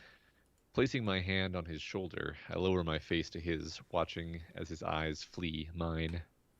Charles Cunningham grew up on this estate, Mr. Miller, as you know. He has no need of a tour guide. Now, what were you discussing? He shakes his head. I promised. I can make promises too, Miller, but you won't enjoy mine. My fingers press into his collarbone, tight enough to make him wince. He was asking about the murdered boy, he says reluctantly. Thomas Hardcastle? No, sir, the other one. What other one? Keith Parker, the stable boy. What stable boy? What are you talking about, man? Nobody remembers him, sir. Not important enough, he says, gritting his teeth. One of mine he was. Lovely boy, about 14. Went missing a week or so before Master Thomas died. A couple of peelers came up to take a look in the forest, but they couldn't find his body, so they said he ran away. I tell you, sir, he never did. Loved his mam, loved his job. He wouldn't have done it. I said as much at the time, but nobody listened. Did they ever find him? No, sir, they never did. And that's what you told Cunningham? Aye, sir. Is that all you told him? His eyes shift left and right. There's more, isn't there? I say. No, sir. Don't lie to me, Miller, I say coldly, my hackles rising. Dance hates people who try to deceive him, considering it a suggestion of gullibility, of stupidity. To even attempt it, liars must believe themselves to be cleverer than the person they're lying to, an assumption he finds grotesquely insulting. I love Dance. He's so nasty. Like that's one of the reasons I pulled this is just the force and the cruelty with which he interrogates Mm. this poor guy who has done nothing wrong and in fact been horribly hurt by this family because his son is dead. Like I love this. Like nobody remembers him, sir. Not important enough. One of mine he was. Like I love that that's the second statement he says. Nobody remembers him, sir, not important enough. And then he says one of mine. And it's just heartbreaking. And Dance is so mean and cruel to this poor man. It's delightful. And one of the things I love about it, Matt, is Dance is this cruel, indifferent, better than everything, don't have time, like hates everyone guy who's like kind of above all this stuff, feels like he's superior. And then what happens when he's in Dance? We watch Daniel get fucking no, not Daniel. We watch Stanwin get fucking blown away, right? Hmm. And it shocks Dance to his core. And I Hmm. think that is an exposure of how Dance's whole shit was just a facade too, right? Like he acts like this guy who's like better than everyone else and above it all and like incredibly cruel and like doesn't even consider these people human, but then someone dies in front of him and it fucks him up. And I know like some of that is Aiden for sure, but at this point we're number 6 now, right? We're getting a lot of the host is showing through now. I mean, that's Yeah. why this whole interrogation is so cruel, is because a lot of the host is showing through. And so I like that. And again, we reveal Dance as this kind of underneath all this sharp exterior is just like a scared person. Yeah. I mean, so yeah, there's a couple things there. Number one, he's a sort of genteel monster in the sense he's mean, but that doesn't mean he's a murderer. Like there's qualitative levels of being a bad person that and he's not there. And then also like he's clearly from the inside we see that he um is just struggling terribly with the fact that he's getting really old, Yeah, yeah, and he just like is I think fair to say like depressed at the fact that he's old and infirm and struggling with his failing faculties. yeah. um and like The book that's makes connections between Ravencourt's self hatred and Dance's self hatred, except the way they approach that self hatred is so different in really fascinating ways. mhm. um yeah, that's I think Dance is one of the more interestingly complicated characters where he's he's only admirable in the sense that he's one of the smart characters, but he's like a really bad guy. Oh yeah, but he's awful. but like not so not he's not as bad as I don't know, like it's fun, it's they're all different kinds of awful that it's fun to to to empathize with. I love empathizing with awful characters. That's kind of my thing. Yeah, especially when the book like creates this situation in which Dance's qualities are exactly what Aiden needs at the moment because he actually gets a lot of really useful information. He just does it in some of the most despicable ways. So it's like the book is pulling you in a direction you're not comfortable with while also like making you happy because you've just learned all this good stuff. Hmm. Yeah. Like this is where I think we get the most amount of information about what happened with Thomas Hardcastle and all that, Hmm. and how obviously we introduce a stable boy. It's going to be connected in some way, which is I think this was the point where I went, oh, it's for sure Evelyn. She killed this kid, and then definitely killed her brother as well. I didn't think it was going to be she killed her brother because he saw her kill this kid or at least allow this kid to die. I thought it was just going to be Evelyn Hardcastle's just a psychopath and she just enjoyed killing people, and so she started with this poor little stable boy and then escalated to her brother, and then her mom sent her away, like, and like I didn't quite predict exactly how everything was going to get. I didn't predict any of that. So, and Dan brings up an interesting point. When Daniel shoots, when Daniel shoots Stanwin, that's a really interesting moment, right? Because at this point, at least our protagonist still believes that Daniel is him, right? And Yeah. so he's believing in 2 days' time, I'm going to become this person that is going to murder someone in cold blood. And I think that is part of what motivates his. I think that's the ironic thing about what Daniel did there is it helped motivate Aiden in ways perhaps he didn't want him to, right? Because I think Mhm. it kind of messes everything up. You mean like it made Aiden introspect on his own um, Yeah, behavior in a way that was actually good for Aiden? correct. Correct. Yeah. Yeah. That's a Yeah. great way of saying it. Yeah, and what Kyrgyzstan is saying is exactly what happened to me. As the second Aiden wakes up and we learn that the host he's in is the constable, I was like, "Oh fuck, Daniel's not a host." because Mhm. because yeah, you're counting at that point and we knew he was going to be in gold.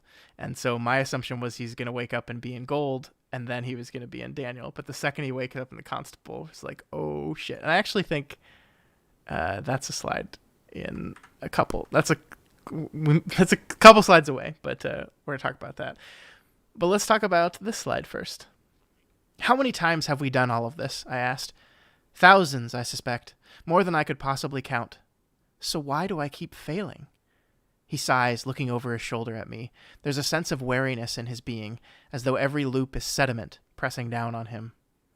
It's a question I've pondered myself from time to time, he says, melting wax running down the side to stain his glove. Chance has played a part. Stumbling when being sure-footed would have saved you. Mostly, though, I think it's your nature. My nature? I ask. You think I'm destined to fail? Destined? No. That would be an excuse, and Blackheath's intolerant of excuses, he says. Nothing that's happened here is inevitable, much as it may appear otherwise. Events keep happening the same way day after day because your fellow guests keep making the same decisions day after day. They decide to go hunting. They decide to betray each other. One of them drinks too much and skips breakfast, missing a meeting that would change his life forever. They cannot see another way, so they never change. You are different, Mr. Bishop. Throughout the loops, I've watched you react to moments of kindness and cruelty, random acts of chance. You make different decisions, and yet repeat the same mistakes at crucial junctures. It's as though some part of you is perpetually pulled towards the pit. Are you saying I have to become somebody else to escape? I'm saying every man is in a cage of his own making, he says. The Aiden Bishop who first entered Blackheath, he sighs as if the memory troubles him. The thing he wanted and the way of getting them were unyielding. That man could have never escaped Blackheath. This Aiden Bishop before me is different. I think you're closer than you've ever been, but I've thought that before and been fooled. The truth is, you've yet to be tested, but that's coming. And if you've changed, truly changed, then who knows? There may be hope for you. So this is a lot of fun, right? I mean, I think this is like, once again, circling around our main themes of what is it that's keeping you trapped? You know, we could extend the metaphor to what is it that's keeping you trapped in yourself? What is it that is keeping you from changing? What is it that's keeping you from becoming a better man, as Stanwin ironically says? What is it that's keeping you from being a better person? What choices are you making? Because I think we do all change constantly throughout our lives, but is there certain decisions we're making that are preventing us from becoming the person we want to be? This really also focuses your attention on the right things, I think, and it's important to have scenes like this because Mm-hmm. otherwise I think you're thinking entirely in terms of like how's he going to solve this mystery as an intellectual exercise of keeping track of clues and figuring out information and Mm-hmm. talking to the right people. But it's like, no, it it seems like if it were just a matter of putting together intellectual puzzle pieces, he would have figured this out already. So it can't just be an intellectual exercise. It has to do with character. It has to do with, particular junctions and decision points and dramatic moments and how this character is going to react to those dramatic moments. Yeah, yeah. And that really changes what we're paying attention to. It's not that we stop paying attention to the details of the mystery, but we pay a lot more attention to the details of the character and what decisions he's making when he's put under pressure, which is the heart of the story, actually. Absolutely. And I go back to the scene where he first tells the plague doctor the word he had on his lips when he woke up this time, and he says Anna, and the plague doctor is disappointed. And I wonder in the plague doctor's mind if that was disappointment because it's showing to him that Aiden is still as obsessed with Anna as he ever was, and so things are going to be the same. But in actuality, this obsession with Anna this time around has changed into a kind of I must save her. I care for her genuinely. Hmm. Yeah, that follows. That didn't occur Mhm. to me, but that makes sense. Yeah. So I guess we'll ask the question again though. Like, and maybe you don't know the answer to this. What is the moment? Like he says right here, you've yet to be tested, but that's coming. And if you truly changed, then who knows? There might be help for you. I mean, there are some distinct moments with Anna where he chooses to trust her even though he doesn't want to. So I guess that's what we're talking about here. That like he's going against his instincts and what he's been told. Hmm. Um, I do think that. I mean, I don't know like what particular moment it is, and I don't think it necessarily even is a particular moment, but there are definitely times when he trusts Anna, or when he says specific things to her where he's like, you know, trust me, and she's like, but you just killed me. Why should yeah, I trust you? And then he's like, that slide I did you pull. you just have to trust me. Yeah, yeah, um, yeah, okay. yeah. Dan, we were told that Gold was a host. Um, we were told. I think Daniel told him that Gold was going to be one of his hosts. Yeah, I don't remember when we see and interact with Gold, Mm-hmm. but yeah, I mean, I definitely wasn't counting ahead, but the character does tell you, as people are pointing out in chat, like the character notices that Daniel's lying about being a host Mm-hmm. at a certain point, Yeah, which is shortly after you could have yeah. potentially figured it out yourself, but I did not. So, um, Speaking of which, here's the reveal that Daniel is not a host. Realization hits me like a rock. I only have 3 hosts left, I repeated, stunned. Sebastian Bell fainted after seeing the dead rabbit in a box, the butler, Dance, and Derby were slain, and Ravencourt fell asleep in the ballroom after watching Evelyn commit suicide. That leaves Rashton, Donald Davies, and Gregory Gold. Between the split days and leaping back and forth, I lost count. I should have seen it immediately. Daniel claimed he was the last of my hosts, but that can't be true. A warm blanket of shame pulls itself over my body. I can't believe I was so easily deceived, so willingly deceived. It wasn't entirely your fault. The plague doctor warned me Anna would betray me. Why would he do that when it was Daniel who was lying to me? And why would he tell me that there were only 3 people trying to escape the house when there are 4? He's gone out of his way to conceal Daniel's duplicity. I've been so blind, I say hollowly. What's wrong? Says Anna, pulling away and looking at me with concern. I falter, my mind clicking into gear as embarrassment gives way to cold calculation. Daniel's lies were elaborate, but their purpose remains obscure. I could understand him trying to earn my trust if he wanted to profit from my investigation, but that's not the case. He barely asked about it. Quite the contrary, he gave me a head start by telling me it was Evelyn who would be murdered at the ball, and he warned me about the footman. I can no longer call him a friend, but I can't be certain he's an enemy either. Until I'm certain where he stands, I have to maintain the illusion of ignorance, beginning with Anna. God help us if she let anything slip to Derby or Dance. Their first reaction to a problem is to run at it, and that won't work with Daniel. it's very fun. It's fun. It's like I have to admit, one of my favorite things about this story is the ways in which the integrity of all the crazy time loopy stuff is preserved through these Mm-hmm. clever Mm-hmm. conceits, like, oh, I can't trust my past self with this information because they won't use it correctly. And it's Yeah. like, even though you'd be like, just first thinking about this premise, you'd be like, oh, well, you just hand your initial self a folder that contains all of the information that you got at the end. And then it's like, well, no, because you there are clever reasons why you can't just do that. I find that very fun. Yeah, the idea that, well, I mean, it would make a paradox for fucking time travel stuff. If you hand yourself a folder with all the information you garnered over the course of the next 7 days, that person getting that folder changes what he does, which affects Right. your ability to gain that information, and it causes a causal loop that breaks everything. Theoretically, I don't know if that's actually even possible in this I existence of time travel. just to briefly humor me, because I do get sniped by these things. I don't think there's anything stopping that from happening. Like I think the first thing that that he could experience when he gets back to the house is that the butler hands him a big sheaf of paper that says everything that he figured out that day written down, and then he starts the loop with that knowledge. But the thing is, he probably tried that before, and it doesn't help because it like pushes him into a ravine of making certain decisions Yeah. where he gets anchored on like the mystery being figuring out who killed Evelyn Hardcastle when that's not the point. Like that's not the point. And Evelyn Hardcastle it's a bad direction to go in basically. Mm-hmm. Um, Yeah, I mean, because there's a moment at the very end of the book where they realize it's like, oh wait, the footman's dead, which means these two people aren't dead. When every other day they would have been dead at this point of the day because the footman would have killed them. But we took out the footman, so they're not dead now. Which is just it breaks my whole brain.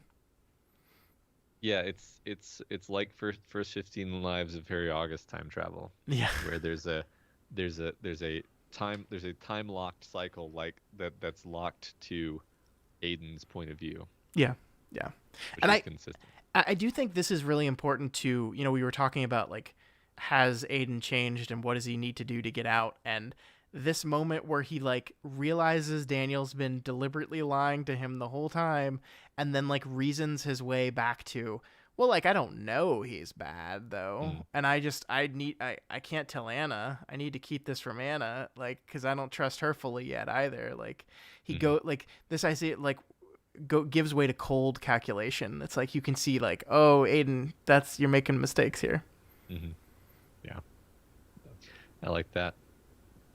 I like that this being an example of him locking himself into the same mistakes. Mm-hmm. Absolutely, that's a good point. Yeah, cool. All right, next slide. The murder is about to be solved. All right, let's get there. So let's do it, man. The instant he's alone, Michael springs out of his grief, his shoulders straightening and his eyes hardening, his sorrow transformed into something altogether more feral. Hurrying over to Evelyn's body, he searches her bloodied stomach for a bullet hole, murmuring to himself when he doesn't find one. Frowning, he removes the magazine from the gun I gave him outside, finding it loaded. Evelyn was supposed to take a black revolver to the pool, not this silver pistol. He must be wondering what caused her to change the plan, and whether she actually carried through on the plot. Satisfied that she's still alive, he backs away, fingers drumming his lips as he weighs the pistol. He appears to be in communion with it, frowning and biting his lip as though navigating a series of tricky questions. I lose sight of him momentarily when he strides off into the corner of the room, forcing me to lean out a little from my hiding place to get a better look. He's picked up an embroidered pillow from one of the chairs, and he brings it to Evelyn, pressing it against her stomach, presumably to muffle the sound of the pistol jammed up against it. There isn't even a pause, any sort of goodbye. Turning his face away, he pulls the trigger. The pistol clicks impotently.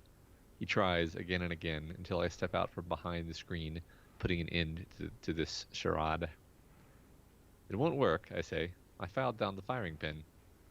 He doesn't turn around. He doesn't even let go of the pistol. I'll make you a rich man if you let me kill her, Inspector, he says, a quiver in his voice.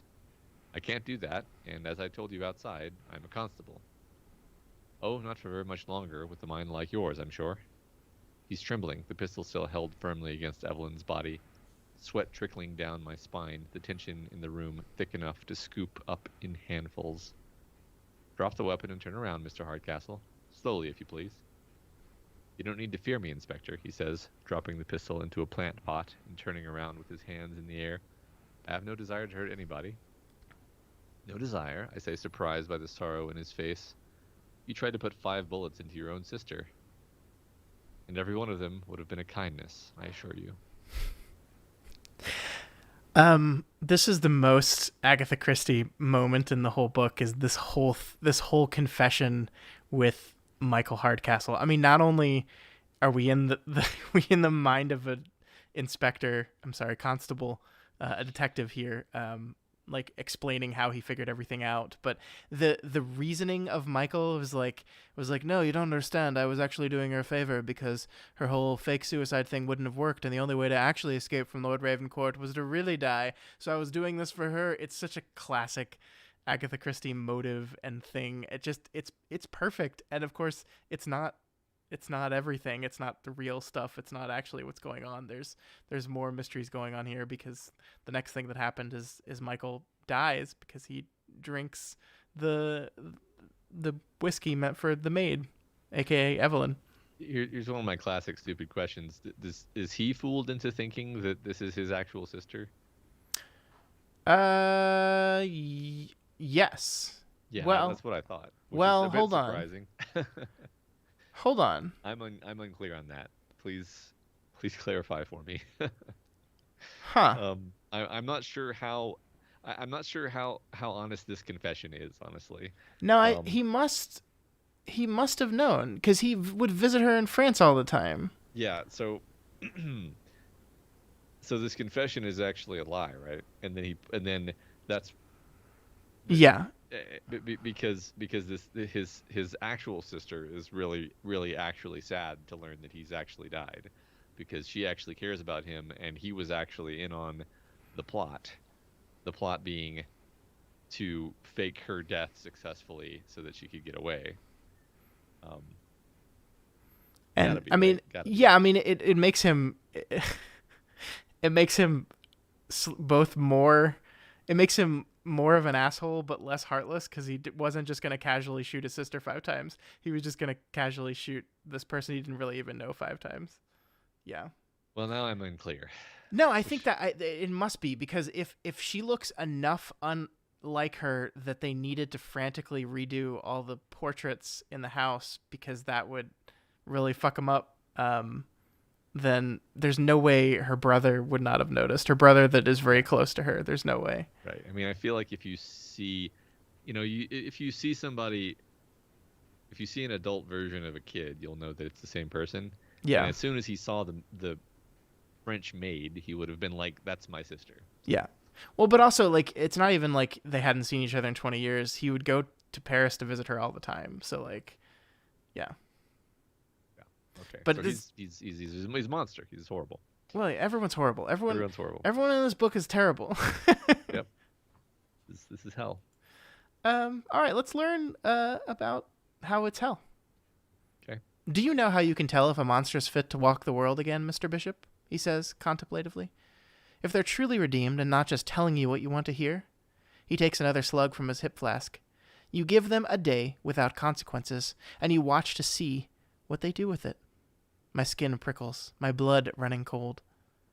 This was all a test, I say slowly. We prefer to call it rehabilitation. Rehabilitation, I repeat, understanding rising within me like the sun over the house. This is a prison. Yes, except instead of leaving our prisoners to rot in a cell, we give them a chance to prove themselves worthy of release every single day. Do you see the beauty of it? Exclaims the plague doctor. The murder of EVELYN Hardcastle was never solved, and probably never would have been. By locking prisoners inside the murder, we give them a chance to atone for their crimes by solving somebody else's. It's as much a service as a punishment. Are there other places like this? I say, trying to wrap my head around it. Thousands, he says. I've seen a village that wakes up each morning with 3 headless bodies in the square and a series of murders on an ocean liner. There must be 15 prisoners attempting to solve that one. Which makes you, what, a warden? An assessor. I decide if you're worthy of release. But you said I chose to come to Blackheath. Why would I choose to come to a prison? You came for Anna, but you got trapped, and loop after loop, Blackheath picked you apart until you forgot yourself, as it was designed to. His voice is tight with anger, his gloved hands clenched. My superior should never have let you inside. It was wrong. For the longest time, I thought the innocent man who'd entered here was lost, sacrificed in some futile gesture, but you found your way back. That's why I've been helping you. futile gesture. I love how long the book lets us think that it's a futile gesture of like self-sacrifice to try to Uh-huh. rescue Anna. Yeah, yeah. That's so fun. It's such a It good is. twist.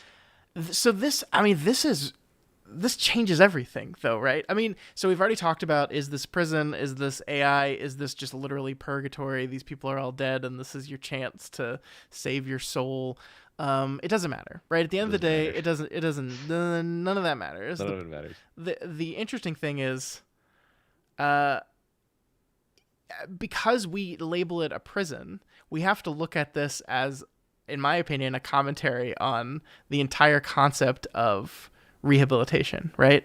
And one of the most interesting things in that QA session I was talking about at the end of the book, the author says, our current prison system is horrible, but some people deserve it, which is a very funny thing, and I think a very illuminating thing for him to say, right? Because the thing that fascinates me about this choice is, again, we have this concept of, we're torturing these people. We're putting these people through hell every day after day after day. I think we learned that Anna and Aiden were here for 30 years, right?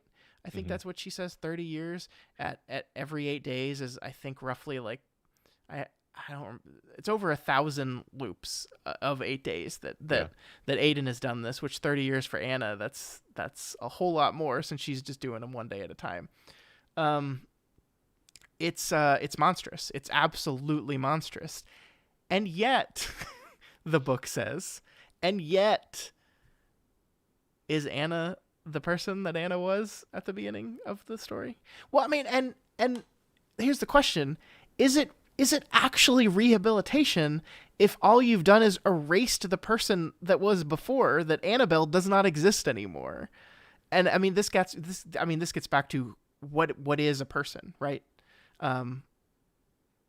Yeah. What is a person? Like, what defines a person?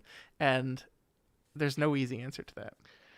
Yeah, I mean, I think it plays with a lot of these ideas in a very fun way. Like, we have the element of memory where like you said earlier, like, do you need to remove someone's memory of who they were?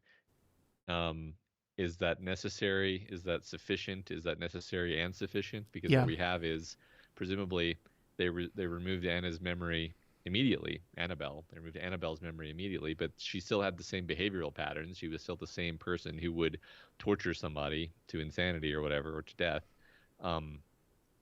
It took 30 years of mental reprogramming to retrain those behavior patterns, which is, while it is cruel and unusual and thus highly un-American, it is, in a specific sense, better than what we do now, which is just lock people in cages, where there's no even gesture at the idea that, like, we're reprogramming their behavior patterns. Like, no, Yeah. the best they're going to do is not have a chance to do bad things for a long time, and then let them out again later, and maybe they will have mellowed in some sense, but That's still bullshit. Yeah, like that. I mean, that's like the modern American prison system calling itself correctional facilities and calling itself rehabilitation is entirely bullshit. Yeah. I mean, I think what this book is arguing, in my opinion, is there is such a thing as a soul, and I think we kind of see that in Aiden's italicized, comments to himself, right? The core of who Aiden is, that central nugget that has been talking to our protagonist throughout the course of this book, is in some ways Aiden, right? Like, is the remnants of the person he was. And so I think the idea is that you can erase someone's memories, but there is still the core of someone, and that core can grow and change and get better, be better over the course of time. Yeah. Because that's what happens to Anna, arguably, is that there is some core Annabelle inside this person, and we erase the memory of all the terrible things she's done, and we give her an opportunity to actually improve that core person. Yeah. Which, yeah, I mean, it is an interesting idea, because I think I think our our concept of rehabilitation is almost explicitly understanding what you did and why it was bad, you know, like to like that is right or wrong. When people go through parole when they're in prison right now, one of the things that they're asked is, do you understand the wrong choice you made? Do you understand why the thing you did was so bad? Do you understand why you went to prison? Do you like? And so the system we have established is understanding and accepting the bad things you did is a core part of that rehabilitation process, whether it's real or not. Mm-hmm. This is arguing, no, that's actually not it. I mean, I like the way they pose it as being like a test where, setting that aside, setting the idea that they're actually sorry aside, like if you could create a situation where they have the opportunity to do it again, would they Mm-hmm. actually, regardless of what they say? Yeah. Right? And that's the thing. That's why science fiction and fantasy is fun, is because you can create a situation where you actually give them, like he says, a day without consequences and see what they do with it. All we have in our world is asking them to make a very convincing apology. Yeah. And I mean, it is really interesting because the Plague Doctor's very direct involvement in this whole thing does complicate it, right? Because I think the argument that the book is making on top of that this can work is that actually the way it was designed in this universe without the Plague Doctor's involvement is impossible. Mm-hmm. That Anna would never solve the murder, that Anna would, like, if the argument that this book is making is solving the murder becomes a symbol of change, because in order to solve the murder you must have changed to some sufficient level to become better, to become rehabilitated, then they've set them up for failure. That this is just torture. It's as bullshit as our modern prison system, that there's no way Anna would have ever done this on her own. Like, she just would not have been able to without the existence of Aiden, someone that doesn't play by the same rules, someone that plays by a different set of rules. That never would have happened. And so I'm trying to, that is, and there is something very specific with the idea that it has to be, Aiden is a victim of Anna's terribleness, right? Mm-hmm. Yeah. So to sort of riff on that, maybe not exactly what you were saying, but there's this idea that out of all the horrible monsters, Anna is actually the worst. Mm-hmm. And maybe it's just, to draw a metaphor, like our society probably, you take the median citizen and you say, like, okay, you put a carjacker in prison for a few years, and maybe there is an actual expectation in the median citizen that fits the crime. This person is going to hopefully learn that they shouldn't do that again, and then we let them out of prison, and then we accept them back into society, and then maybe they can go on to be a productive, contributing member of society, and we don't, and we forgive them. We basically forgive them for stealing that car, and they can live their life, and it's not going to be held against them. But somebody does, like, a mass murder, we don't actually want them to be rehabilitated. We, meaning my mental model of the median voter, wants them to be tortured in prison. We want it to be hell for them. We never want them to be forgiven. We don't forgive them. We don't want them to come back into society. And that seems to be the attitude, where it's like, maybe the idea of this, time loop prison is intended to be productively rehabilitative for most people, but Blackheath is this, like, maximum security prison where they've put Anna specifically because they're like, yeah, we hate her though.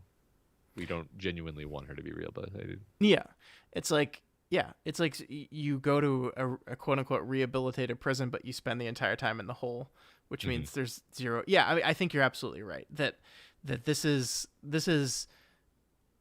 has the set dressing of rehabilitation, but is entirely bullshit. And the only way it actually becomes that is through the intervention of Aiden and the Plague Doctor, who, I mean, again, it is really fascinating that this is a person who was wronged by her. And so maybe it's saying something about forgiveness, or something about, how one actually does change. Like, the interesting thing is, we're only told in very vague sense what Anna did. Like, we know she murdered people, right? I mean, we for a fact we know she murdered Aiden's sister. But like, we know half the world hates her. Am I missing something? Did they tell us specifically what she did? I think they were just kind of vague. She did something super terrible. Everyone thinks she's a monster. Uh, I got the sense that she's like an international terrorist. Like, Sure. she's someone who has killed a lot of people. Yeah. Um, But I mean, but it isn't interesting that like they didn't come right out and say that. I yeah. wonder if they were so worried, if they were explicit, like if the author was explicit with everything that Anna did, that he would just lose the reader, and he needs you to not see her as Annabelle. He needs you to see her as Anna, and so we're gonna keep that as vague as possible. hmm Yeah, I think that makes sense. I mean, um, because then yeah, if you make it overly specific, there's a danger that you you get bogged down in the specifics of the crime and whether you think that that's a crime that you should be forgiven for, rather than Mm-hmm. just saying like, are there in general crimes for which you can never be forgiven, Yeah. ever, ever, ever, Mm-hmm. Mm-hmm. Mm-hmm. um, even if you've erased the person's memory, and they're basically an entirely different person, do we still damn them? Yeah. Yeah. Um, Man, there's so much going on here with this, and here's we're gonna get to the actual um, Evelyn. This next slide kind of, man, I messed up everything here, Matt. You got like seven Oh, you're M's right. here. Okay, there's a lot. Well, you read that one actually, so I read which one? you read the one that we just Okay, so did. you read this one. Yeah. Jesus Christ. Okay. Um, The one that starts, "You killed me." 15. Okay. Yes. So yeah, Anna and Aiden's all important moment. You killed me. It wasn't the first time, I say, my voice cracked by regret. We've both hurt each other, Anna, and we've both paid for it. I'm never going to betray you again, I promise. You can trust me. You already have trusted me. You just can't remember it. Raising my hands as if surrendering, I move slowly toward the staircase. Brushing away a broken pair of glasses and some confetti, I sit down on the red carpet. Every host is pressing down on me, their memories of this room crowding the edges of my mind, their weight almost too much to bear. Clear as the morning it happened. This is the morning it happened. I recall Belle's conversation with the butler at the door and how afraid they both were. My hand throbs from the pain of Ravencourt's cane as he struggled toward the library shortly before Jim Rashton heaved a sack of stolen drugs out through the front door. I hear the light steps of Donald Davies on the marble as he fled the house after his first meeting with the plague doctor, and the laughter of Edward Dance's friends, even as he stood silent. So many memories and secrets, so many burdens. Every life has such weight. I don't know how anybody carries even one. What's wrong with you? Anna asks Anna, creeping closer, the glass shard held a little looser in her hand. You don't look well. I've lived eight different people. I've got eight different people rattling around in here, I say, tapping my temple. Eight? Eight versions of today as well, I say. Every time I wake up, I'm in a different guest. This is my last one. Either I solve this today or I start all over again tomorrow. That's not. The rules won't let you. We only get one day to solve the the murder, and you can't be anybody else. It's not right. The rules don't apply to me. Why? Because I chose to come here, I say, rubbing my tired eyes. I came here for you. You're trying to rescue me? She says incredulously, the glass shard dangling by her side, forgotten. Something like that. But you murdered me. I never said I was very good at it. This is, I think, the all important moment, though, right? This is the moment that defines what Anna's day is going to be, is her conversation with Aiden here. I love that line. Each life carries so much weight. I don't know how anyone carries even one. And this is kind of a recurring beat throughout the book, Matt. This idea of memories and how much of a burden they are. You know, this is what Evelyn said to Belle at the very beginning of the book. It's like you're unburdened from your memories and therefore can redefine yourself. The idea that as he's gone on, as these 8 people have piled up, it becomes more and more burdensome. It's more and more difficult to carry. I don't know. What's your take on this? Is the book saying that it's actually better to not to not be burdened by memories of who you are and the things that you've done in order to change, or do we need to carry those weights? Because I think that's, you know, Aiden is complaining about all this weight he must carry, but I think it is seeing these 8 people and experiencing life as these 8 people that help facilitate his change. Yeah, I mean, I think it's the idea that he sees how people are trapped by their own nature, by their own memories, Yeah. and seeing how 8 different people are trapped by themselves, in effect, allows him to see how he's trapped himself, and thereby allows him to decide to rise above that and make a different choice, make a choice that is against his nature for the first time. Yeah, I think you're right. It's good stuff. And I think we've been going on for a while, so we're gonna rush on to the EVELYN Hardcastle reveal. So I think this is mine now because everything's all messed up. So I want to talk about why I cracked in the middle of this conversation, why I like this book and don't love it after this. Okay. The plague doctor has to hear it from you, I say. He won't let you go otherwise. Trust me, you have all the pieces. You just need to put them together. Here, take this. Reaching into my pocket, I hand her the piece of paper. Unfolding it, she reads it aloud. All of them, she says, wrinkling her forehead. What does that mean? It's the answer to the question I had Cunningham ask Mrs. Drudge. What question? Were any of the other Hardcastle children Charlie Carver's? I wanted to know who'd he give his life for. But they're all dead now. The mysterious lantern bobs in the air, coming closer and closer. The person holding it is hurrying, making no attempt at stealth. The time for subterfuge has passed. Who is that? Asks Anna, shielding her eyes and squinting at the approaching light. Yes, who am I? Says Madeline Aubert, lowering the lantern to reveal the gun pointed directly at us. She's discarded her maid's uniform in favor of trousers and a linen shirt, a beige cardigan thrown over her shoulders. Her dark hair is wet, her pockmarked skin thick with powder, the mask of servitude removed. She has the look of her mother, the same oval eyes and freckles swirling in a milky white complexion. I can only hope Anna sees it. Anna looks from me to Madeline and back again, confusion giving way to panic on her face. Aiden, help me, she pleads. It has to be you, I say, searching out her cold hands in the darkness. All the pieces are in front of you. Who was in position to kill Thomas Hardcastle and Lady Hardcastle in exactly the same way 19 years apart? Why did Evelyn say I'm not, and Millicent murder after I saved her? Why did she have a signet ring she'd given to Felicity? What did Millicent Derby know that got her killed? Why was Gregory Gold hired to paint new portraits of the family when the rest of the house was crumbling? Who would Helena Hardcastle and Charlie Carver lie to protect? Clarity arrives on Anna's face like a sunrise, her eyes widening as she looks from the note to Madeline's expectant expression. Evelyn Hardcastle, she says quietly, then louder. You're Evelyn Hardcastle. So, here's the problem with this book. I'm going to lay it out here, and you can disagree. It's fine. When you do a murder mystery story in which there are 2 mysteries, the mysteries need to tie together thematically. Okay. The whole thing with Anna is about growth and change and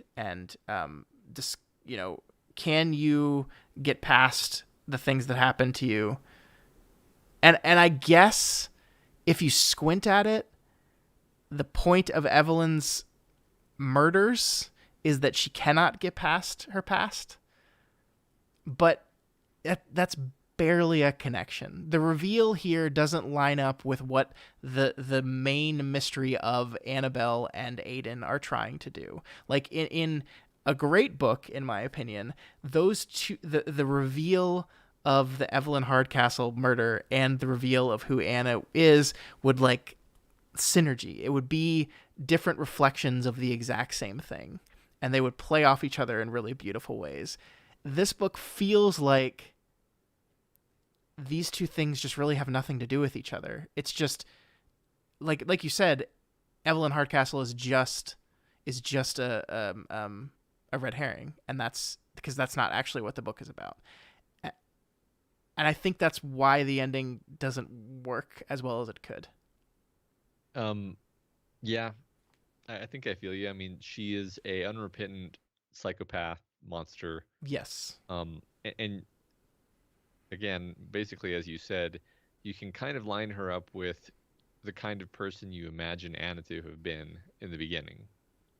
Like maybe this is exactly how Anna was when they put her in the prison.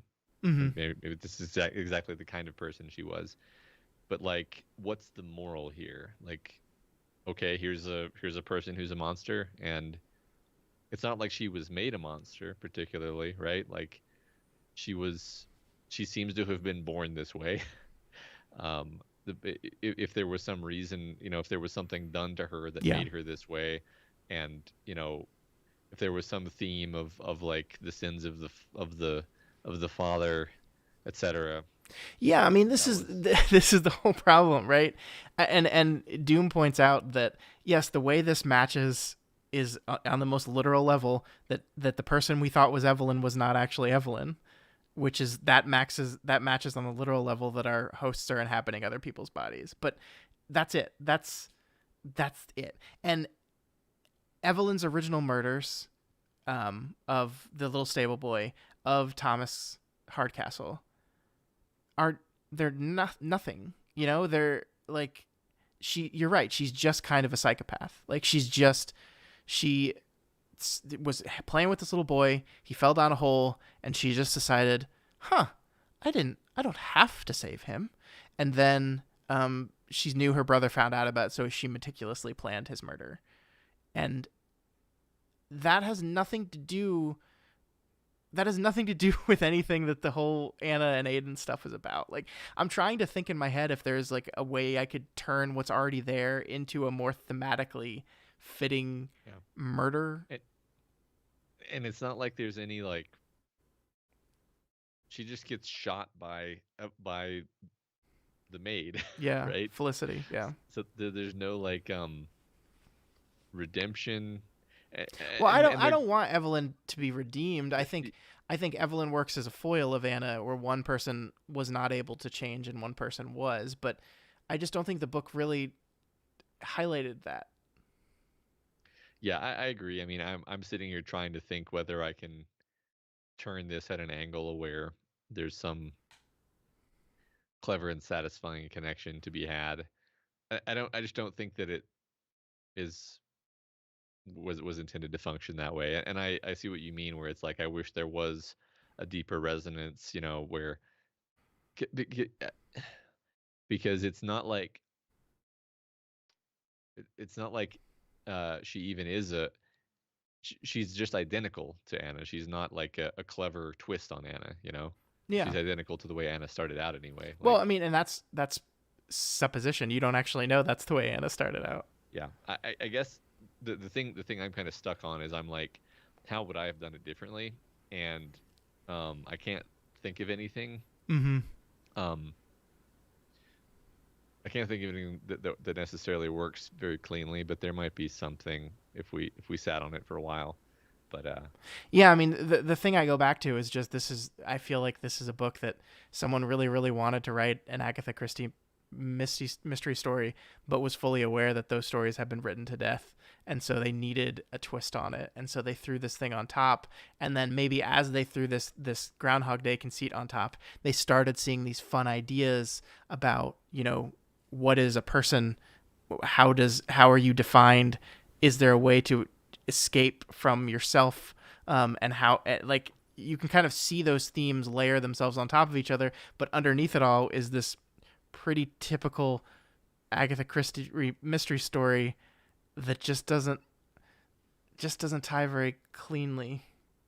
hmm yeah, I mean, I think my first and you know uh you know not super deeply considered thought would be like there needs to be a motive, and the motive needs to be tied to this idea of um, people sort of continuing to pass on the acrimony of things that were done to them, Mm-hmm. because that's what Aiden is doing.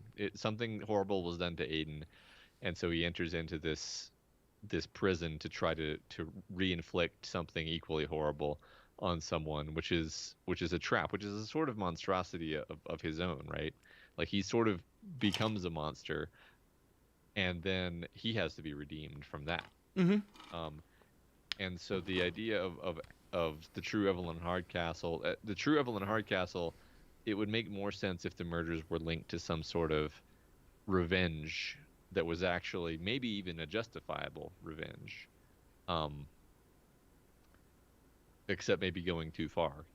Sure. I'm just thinking out loud. It's because as it is, there's no justice. Yeah. This is just madness. I like what Doom is saying in chat, that like there's something to do with the idea of no consequences, that like the reason Evelyn kills these people is because she knows she can get away with it, Hmm. and that kind of relates to the time loop concept, which is I like that. I think that's the closest marriage that I've been able to get between these two things. Yeah. Oh, can we just say I didn't pull any sides on the footman, because I think the footman is kind of one of the worst things that this book has, where it's just a total misdirect, that like Aiden assumes the footman is one of his rivals like the entire time, Hmm. and then he's just like a guy that Daniel hired. He's just like a guy Yeah. that Daniel, like a totally normal, living his days like anyone else guy that just happens to just really like killing people. It's just like Yeah. that was the lamest reveal ever. I was like, oh, okay, Yeah, I liked it better when I thought that the footman was like a supernatural, yeah, monster yeah, who didn't even want to escape the loop. He just wanted to keep torturing this person yeah. for eternity. That's way more evil and horrifying than just, oh, he's just a sadist, garden variety sadist. Just really likes chopping up rabbits and putting them in doctors' rooms. There's definitely a lot of bad people in this book, though. So Daniel, I think, is. I mean, Daniel is a person who's done a terrible, monstrous crime that is in prison for it, right? And right. Daniel is supposed to be the Anna foil in that he hasn't changed, and that's what like him callously killing the blackmail guy is evidence of he has not changed at Yeah. all.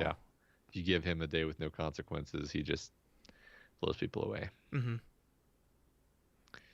Because that's a easier way of cutting the Gordian knot than having to do all these complicated. Yeah, Trinkard brings up.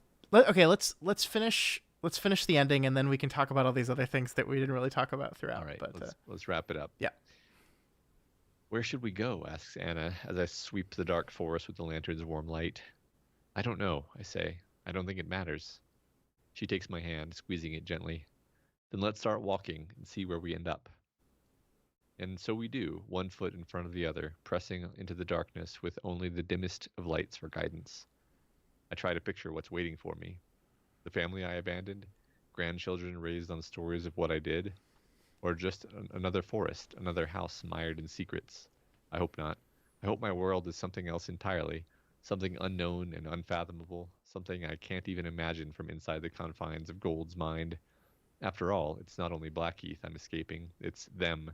It's Bell and the butler, Davies, Ravencourt, Dance, and Derby. It's Rashton and Gold. Blackheath was the prison, but they were the shackles. And the keys. I owe my freedom to every single one of them. And what of Aidan Bishop? What do I owe him? The man who trapped me here so he could torture Annabelle Calker. I won't give him his memories back, I'm certain of that. Tomorrow, I'll see his face in the mirror, and somehow, I'll have to make it mine. To do that, I need to start again, free from the past, free of him and the mistakes he made, free of his voice. Thank you, I say under my breath, feeling him finally drift away. It seems like a dream, too much to hope for, Tomorrow there'll be no footman to overcome, no Evelyn Hardcastle to save, or Daniel Coleridge to outwit, no ticking clock hanging over a puzzle box house. Instead of the impossible, I'll need only concern myself with the ordinary, the luxury of waking up in the same bed 2 days in a row, or being able to reach the next village, should I choose, the luxury of sunshine, the luxury of honesty, the luxury of living a life without a murder at the end of it. Tomorrow can be whatever I want it to be, which means for the first time in decades, I can look forward to it. Instead of being something to fear, it can be a promise I make myself, a chance to be braver or kinder, to make what was wrong right, to be better than I am today. Every day after this one is a gift. I just have to keep walking until I get there. Trying real hard to tie it all up in a neat little bow at the end there. And it's good. It's good. I like it. The sentimental person in me really likes those ideas. I like the idea that tomorrow I'll look in the mirror and see this person staring back at me, and I'll have to make that person mine. And to do that, I gotta let go of the past and embrace the potential that is the future. I like that. That has nothing to do with whether or not the memories are literally deleted from your head. It just has to do with today you are you, and all you can do is try to be better. That's it. That's all you can do. Yeah, I guess I don't. Um, it's interesting. I'm just not overly concerned about whether or not the memories are still there. Like even if the memories came back now, it's like he's basically a different person. His Yeah. personality is different now. So, um, I don't know. I mean, I guess I can Yeah. see how it would be hard to move on if you had these memories of your dead sister and you knew that this was the woman who did that, and so you're giving yourself kind of an easier time in forgiving her by just saying, I've decided I'm going to forgive her, and that's that. Um, Yeah, I mean, I think it's as Doom is saying. I don't think it. I think the memories are just a metaphor for your past, right? And so it's like letting go of your past, and mhm. that's, I think that's all it's saying is that like he's choosing not to take the memories back, which means he's choosing to finally let go of his past. But as Doom is saying, the problem with that is we met this character before he even made that decision, so we have never actually knew an Aiden Bell who was obsessed with his past. We never knew that person, and so this ending that says, "Finally, I will let go of my past and embrace the future." You were that guy from the first page I met you.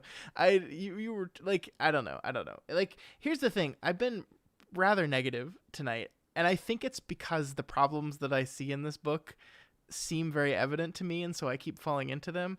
Overall, I really enjoyed my experience with this. I thought it was a lot of fun. Mhm. I think there are just a lot of little things that I was like, mm.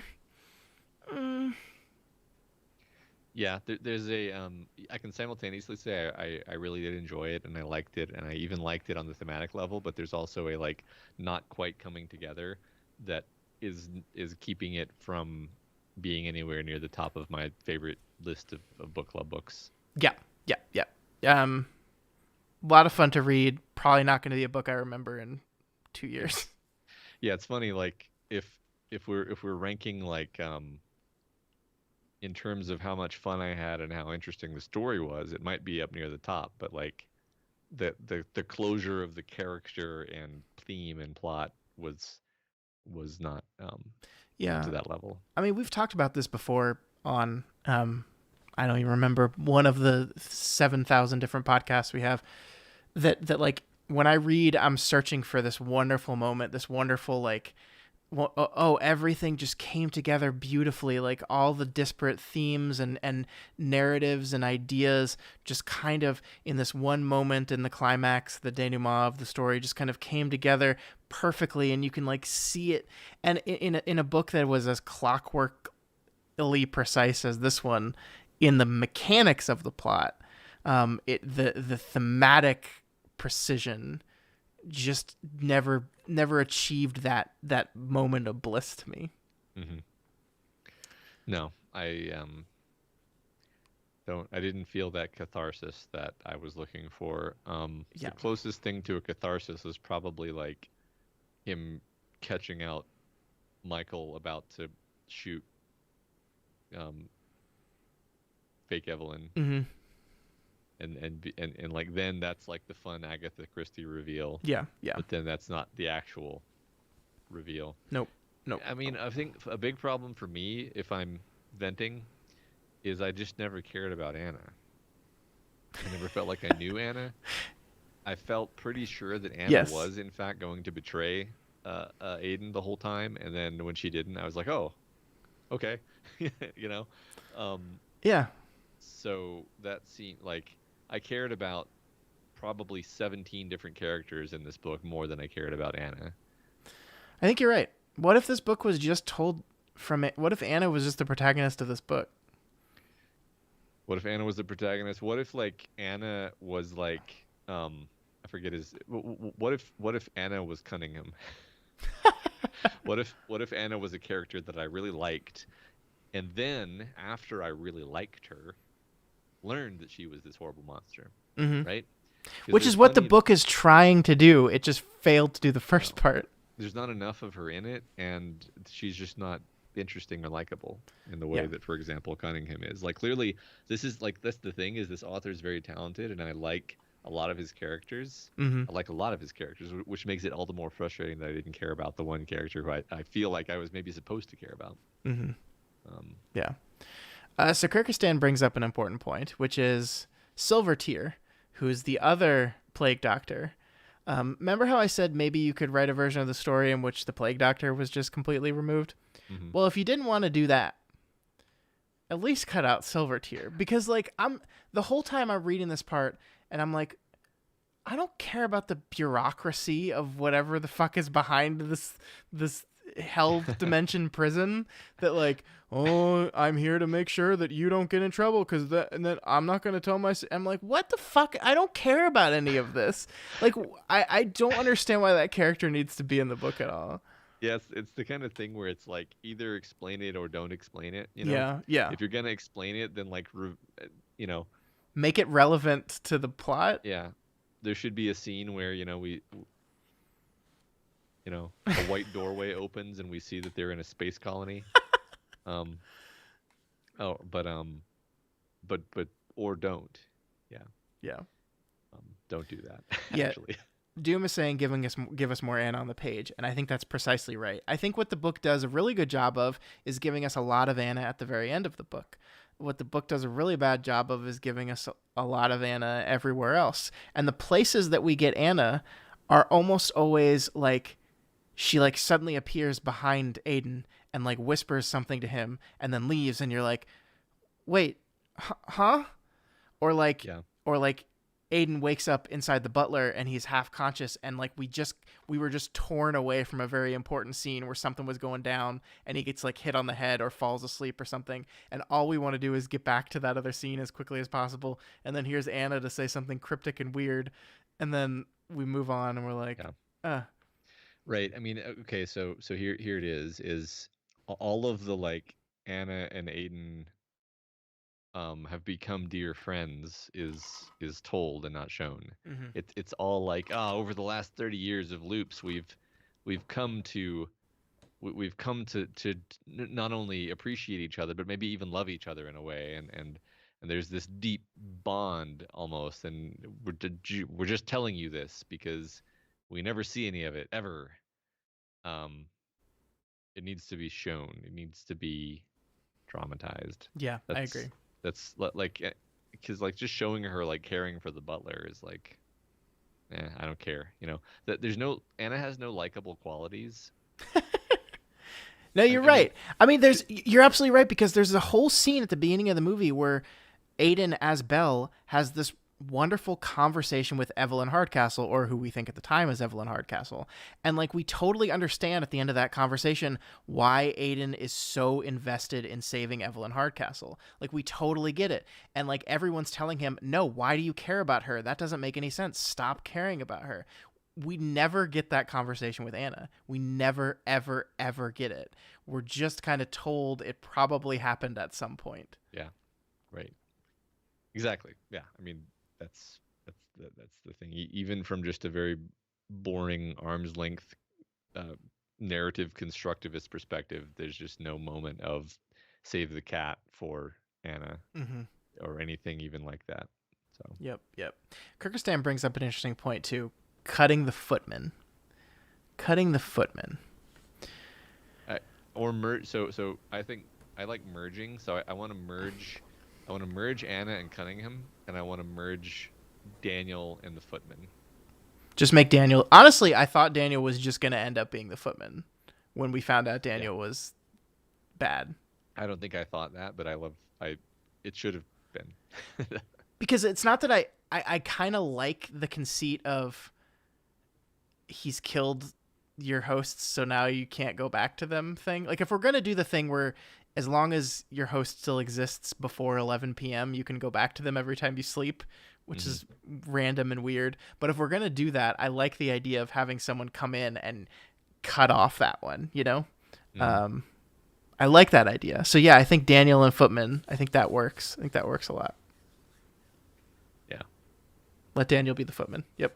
There we go. Yeah, and not like I just want to emphasize like not because there's just too many characters. It's because there's too many plot balls in the air specifically. Yeah. And the footman is a twist that I didn't feel, you know. Mm-hmm. There's some twist that you felt, and the footman twist is not a twist that I felt. I was just like, "Oh, okay." You know.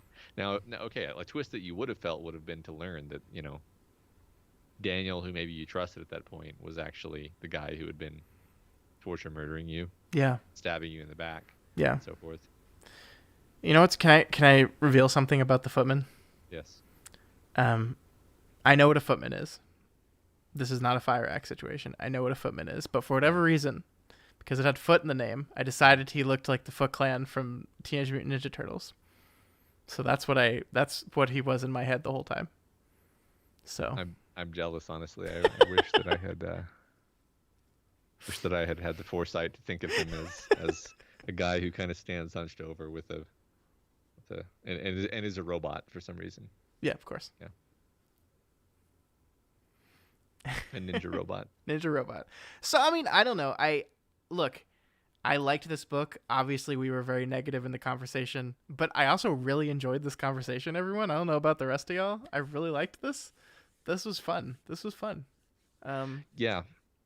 Right. I always feel mildly bad when I'm like critical of a book that I really enjoyed. I think it comes from a place of being like, this almost was genius, and Yeah. as it is, it's just good and fun. Yeah, I mean, 2 months ago, we had a murder mystery story that I came out of not really loving and then went into the book club conversation and really, really liked it by the end of it. This month, we have a book that I really enjoyed reading, came into the book club conversation, left it not liking it as much, but that's okay. I enjoyed my experience with the book. I'm going to pay attention to this author. I'm interested to see what he does next. I wonder how many video games he plays. Probably a lot, I'm guessing. Yeah. I just answered Doom's question right as it appeared on my screen. Would I run out and buy it the first week it's out? Probably not. I would definitely check to see what it is and what he's doing, because I do, to Matt's point, I think he does a good job at creating characters. A lot of his characters are really interesting, and I would like to see that. I would like to see it maybe just tone down the gimmick a little bit. Yeah, a little. I mean, he's very talented at creating these characters, so maybe like more character, less plot complexity. Which is a weird thing to say, because like I love me a good complicated plot, but so I was doing the audiobook as always. First note, really good audiobook reader. I really enjoyed that aspect, but like this was one of those books where if my concentration lapsed for like 3 seconds, I would have to like rewind, because it's so dense with like Sure. just and then I noticed that the leaves were trampled here, and then I'm like, wait, stop, hold on, the leaves are trampled, and that implies what exactly? Now I have like it requires so much mental engagement that it was really hard to consume in the way that I normally consume audiobooks, which is Sure. It's not that I'm like half paying attention usually. I'm usually paying attention. I'm just not like literally focusing my entire brain on the book, you know. So I think anyway. I misunderstood Doom's question, I would definitely read another book written by this author if he does a sequel to this book or another book in like the prison Agatha Christie murder mystery house genre. No, I don't. The idea of getting to hang out with Aiden and Anna more does not appeal to me at all. Like, I thought the ending of their story was fine the way it is. Walking into the sunset, being hopeful for the future. I can't even imagine what that story would be, but I don't think I would like it. They're gonna show up on a subway platform, a white subway platform with Limbo written over the over the platform. I would much prefer this author to try to do something entirely different. It can even still be a mystery if he wants to stick with that. But no, don't come back to this world. Don't do this again. Yeah, I if he has a really awesome novel, like clever, fun idea for a sequel to this, by all means. But like, I can't see how this book even in concept would have a sequel. Like, it's such a You know what's actually really interesting?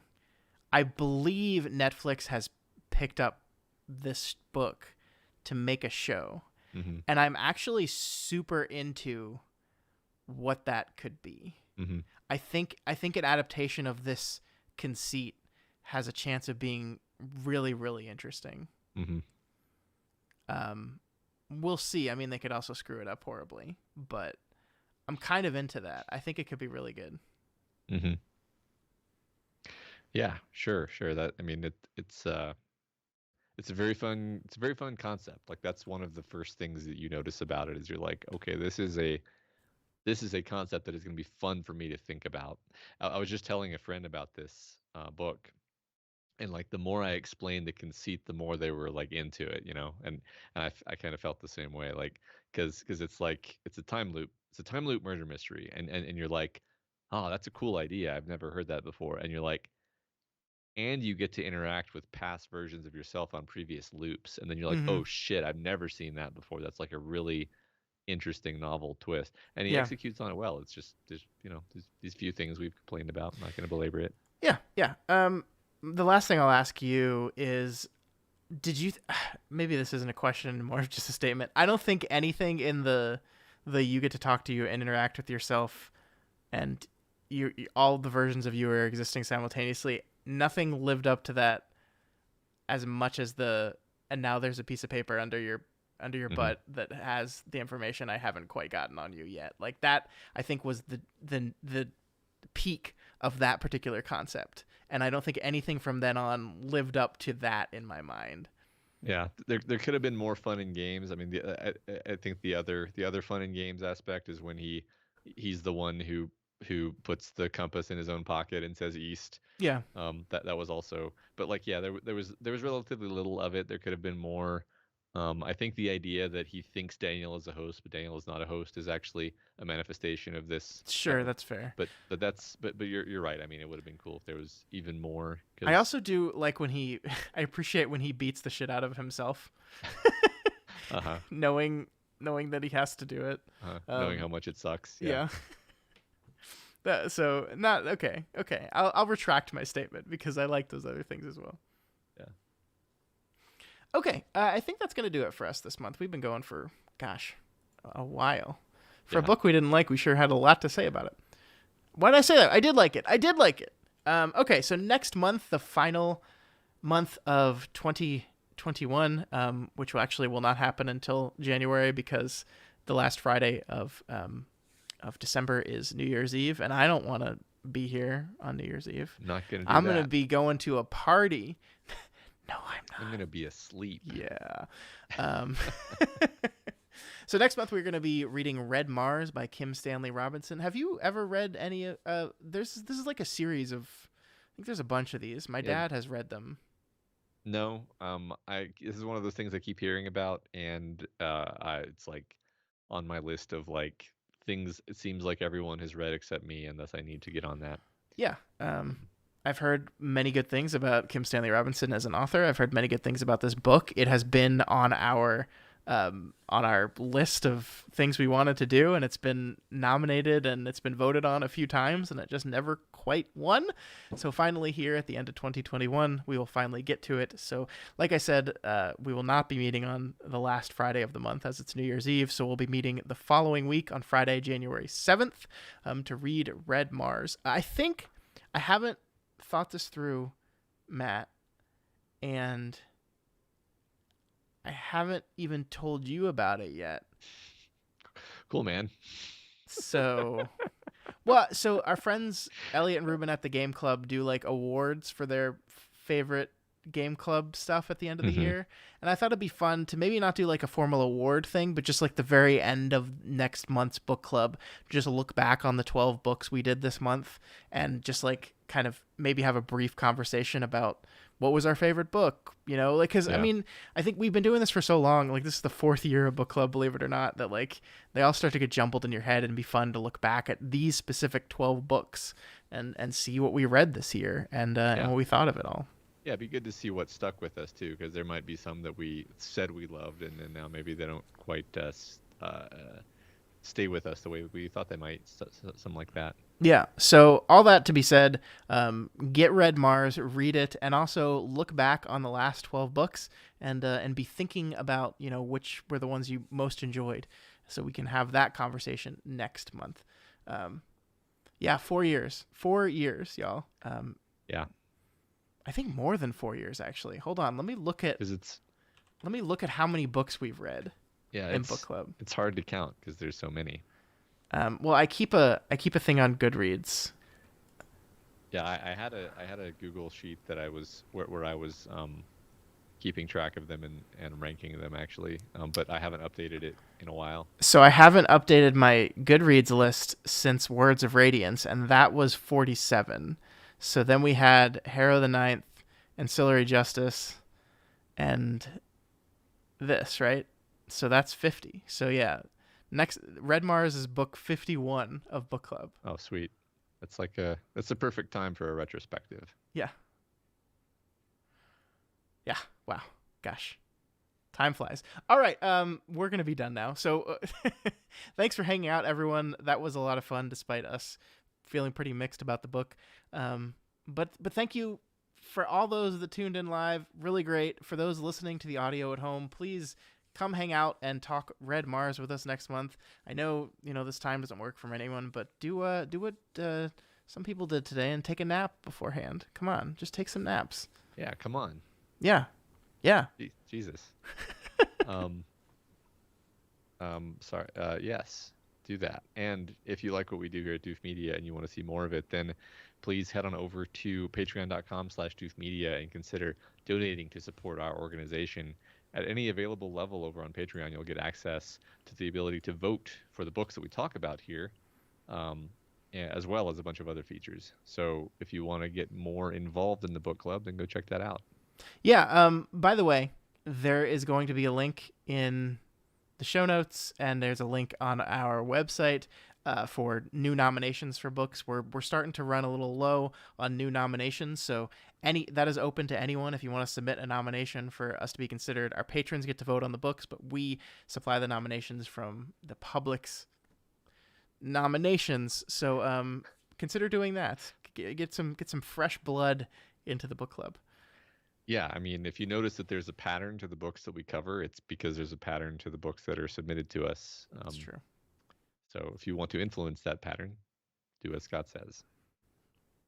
I try to slip some of the non-sci-fi fantasy stuff in every once in a while, but it just doesn't go over well. You know, we've done a couple. You know, we've done some of those magical realisms.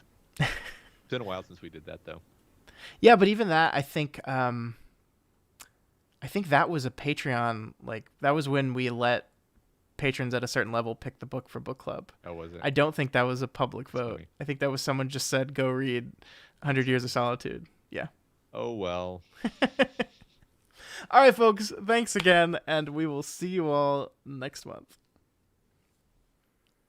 I did not expect to go on that long. Sorry, everyone. My gosh, that's ridiculous.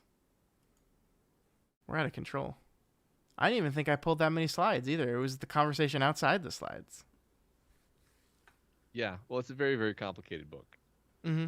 That's true. Doesn't surprise me that there was a lot to talk about. I mean, I came into it being like, I have no idea what I'm going to say, which happens a lot. But I came into it being like, fuck yeah, this book was great.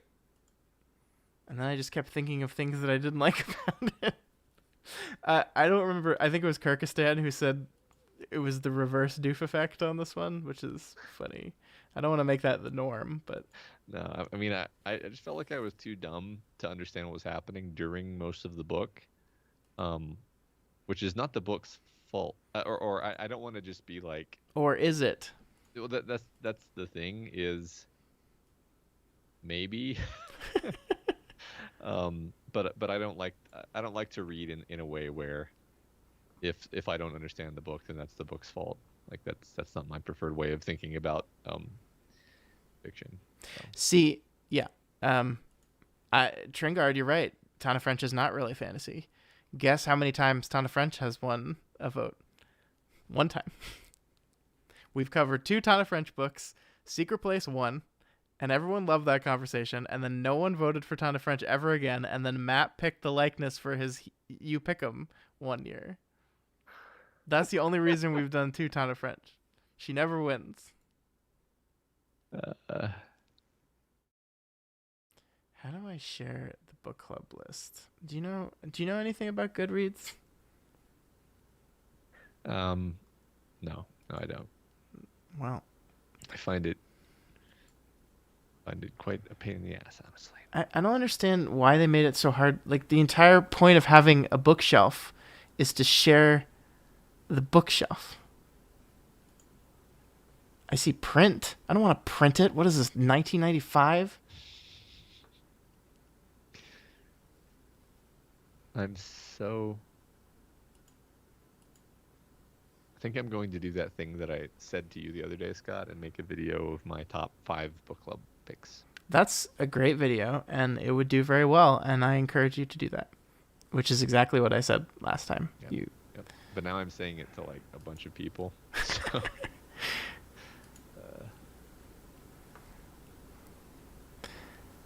Yeah, it is a shelf. Look here. I'll bring this over. Here's what I'm looking at, folks. Here's what I'm looking at. How do I get out of here? I don't want to batch edit. Print.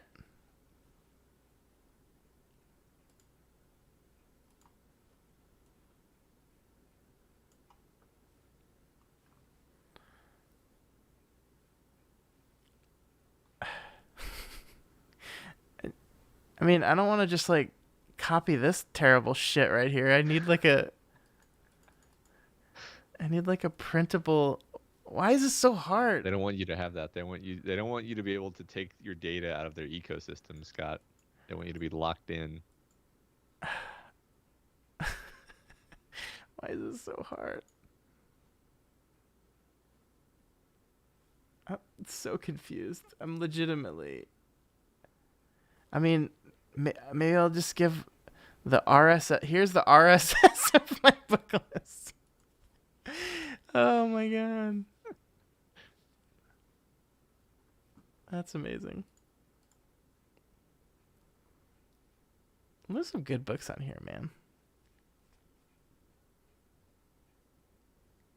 There's some books that I wanted to do sequels to that we've never done.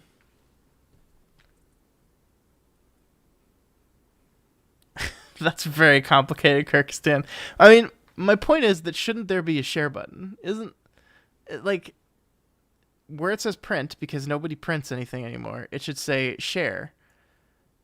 And it should have a Twitter button and a Facebook button and then a just copy URL button. Am I wrong here? I've lost the ability to think like 3 minutes ago. So. Okay. Yeah, we're going to just shut down the stream, folks. Matt's dying. Yeah. Quite literally. There's an export tool. We're all dying in the Cecilia Plath sense of the word, though, aren't we? It's true. All right, folks. Thanks again. That was a lot of fun. And if I don't talk to y'all before the holidays, geez, have a good holiday. Maybe we'll see you in Yeah. 2022. Happy holidays. Bye bye. My stream says starting when it's like I went to click the stop streaming button and it says starting. Did you forget to start the stream, Scott? Have we Well, just been talking to each other this whole I time? feel like there's people here. Well, maybe they were just talking amongst themselves and we thought they were reacting to us. I'm going to click the button that says starting and assume it's going to stop the stream. So here we go.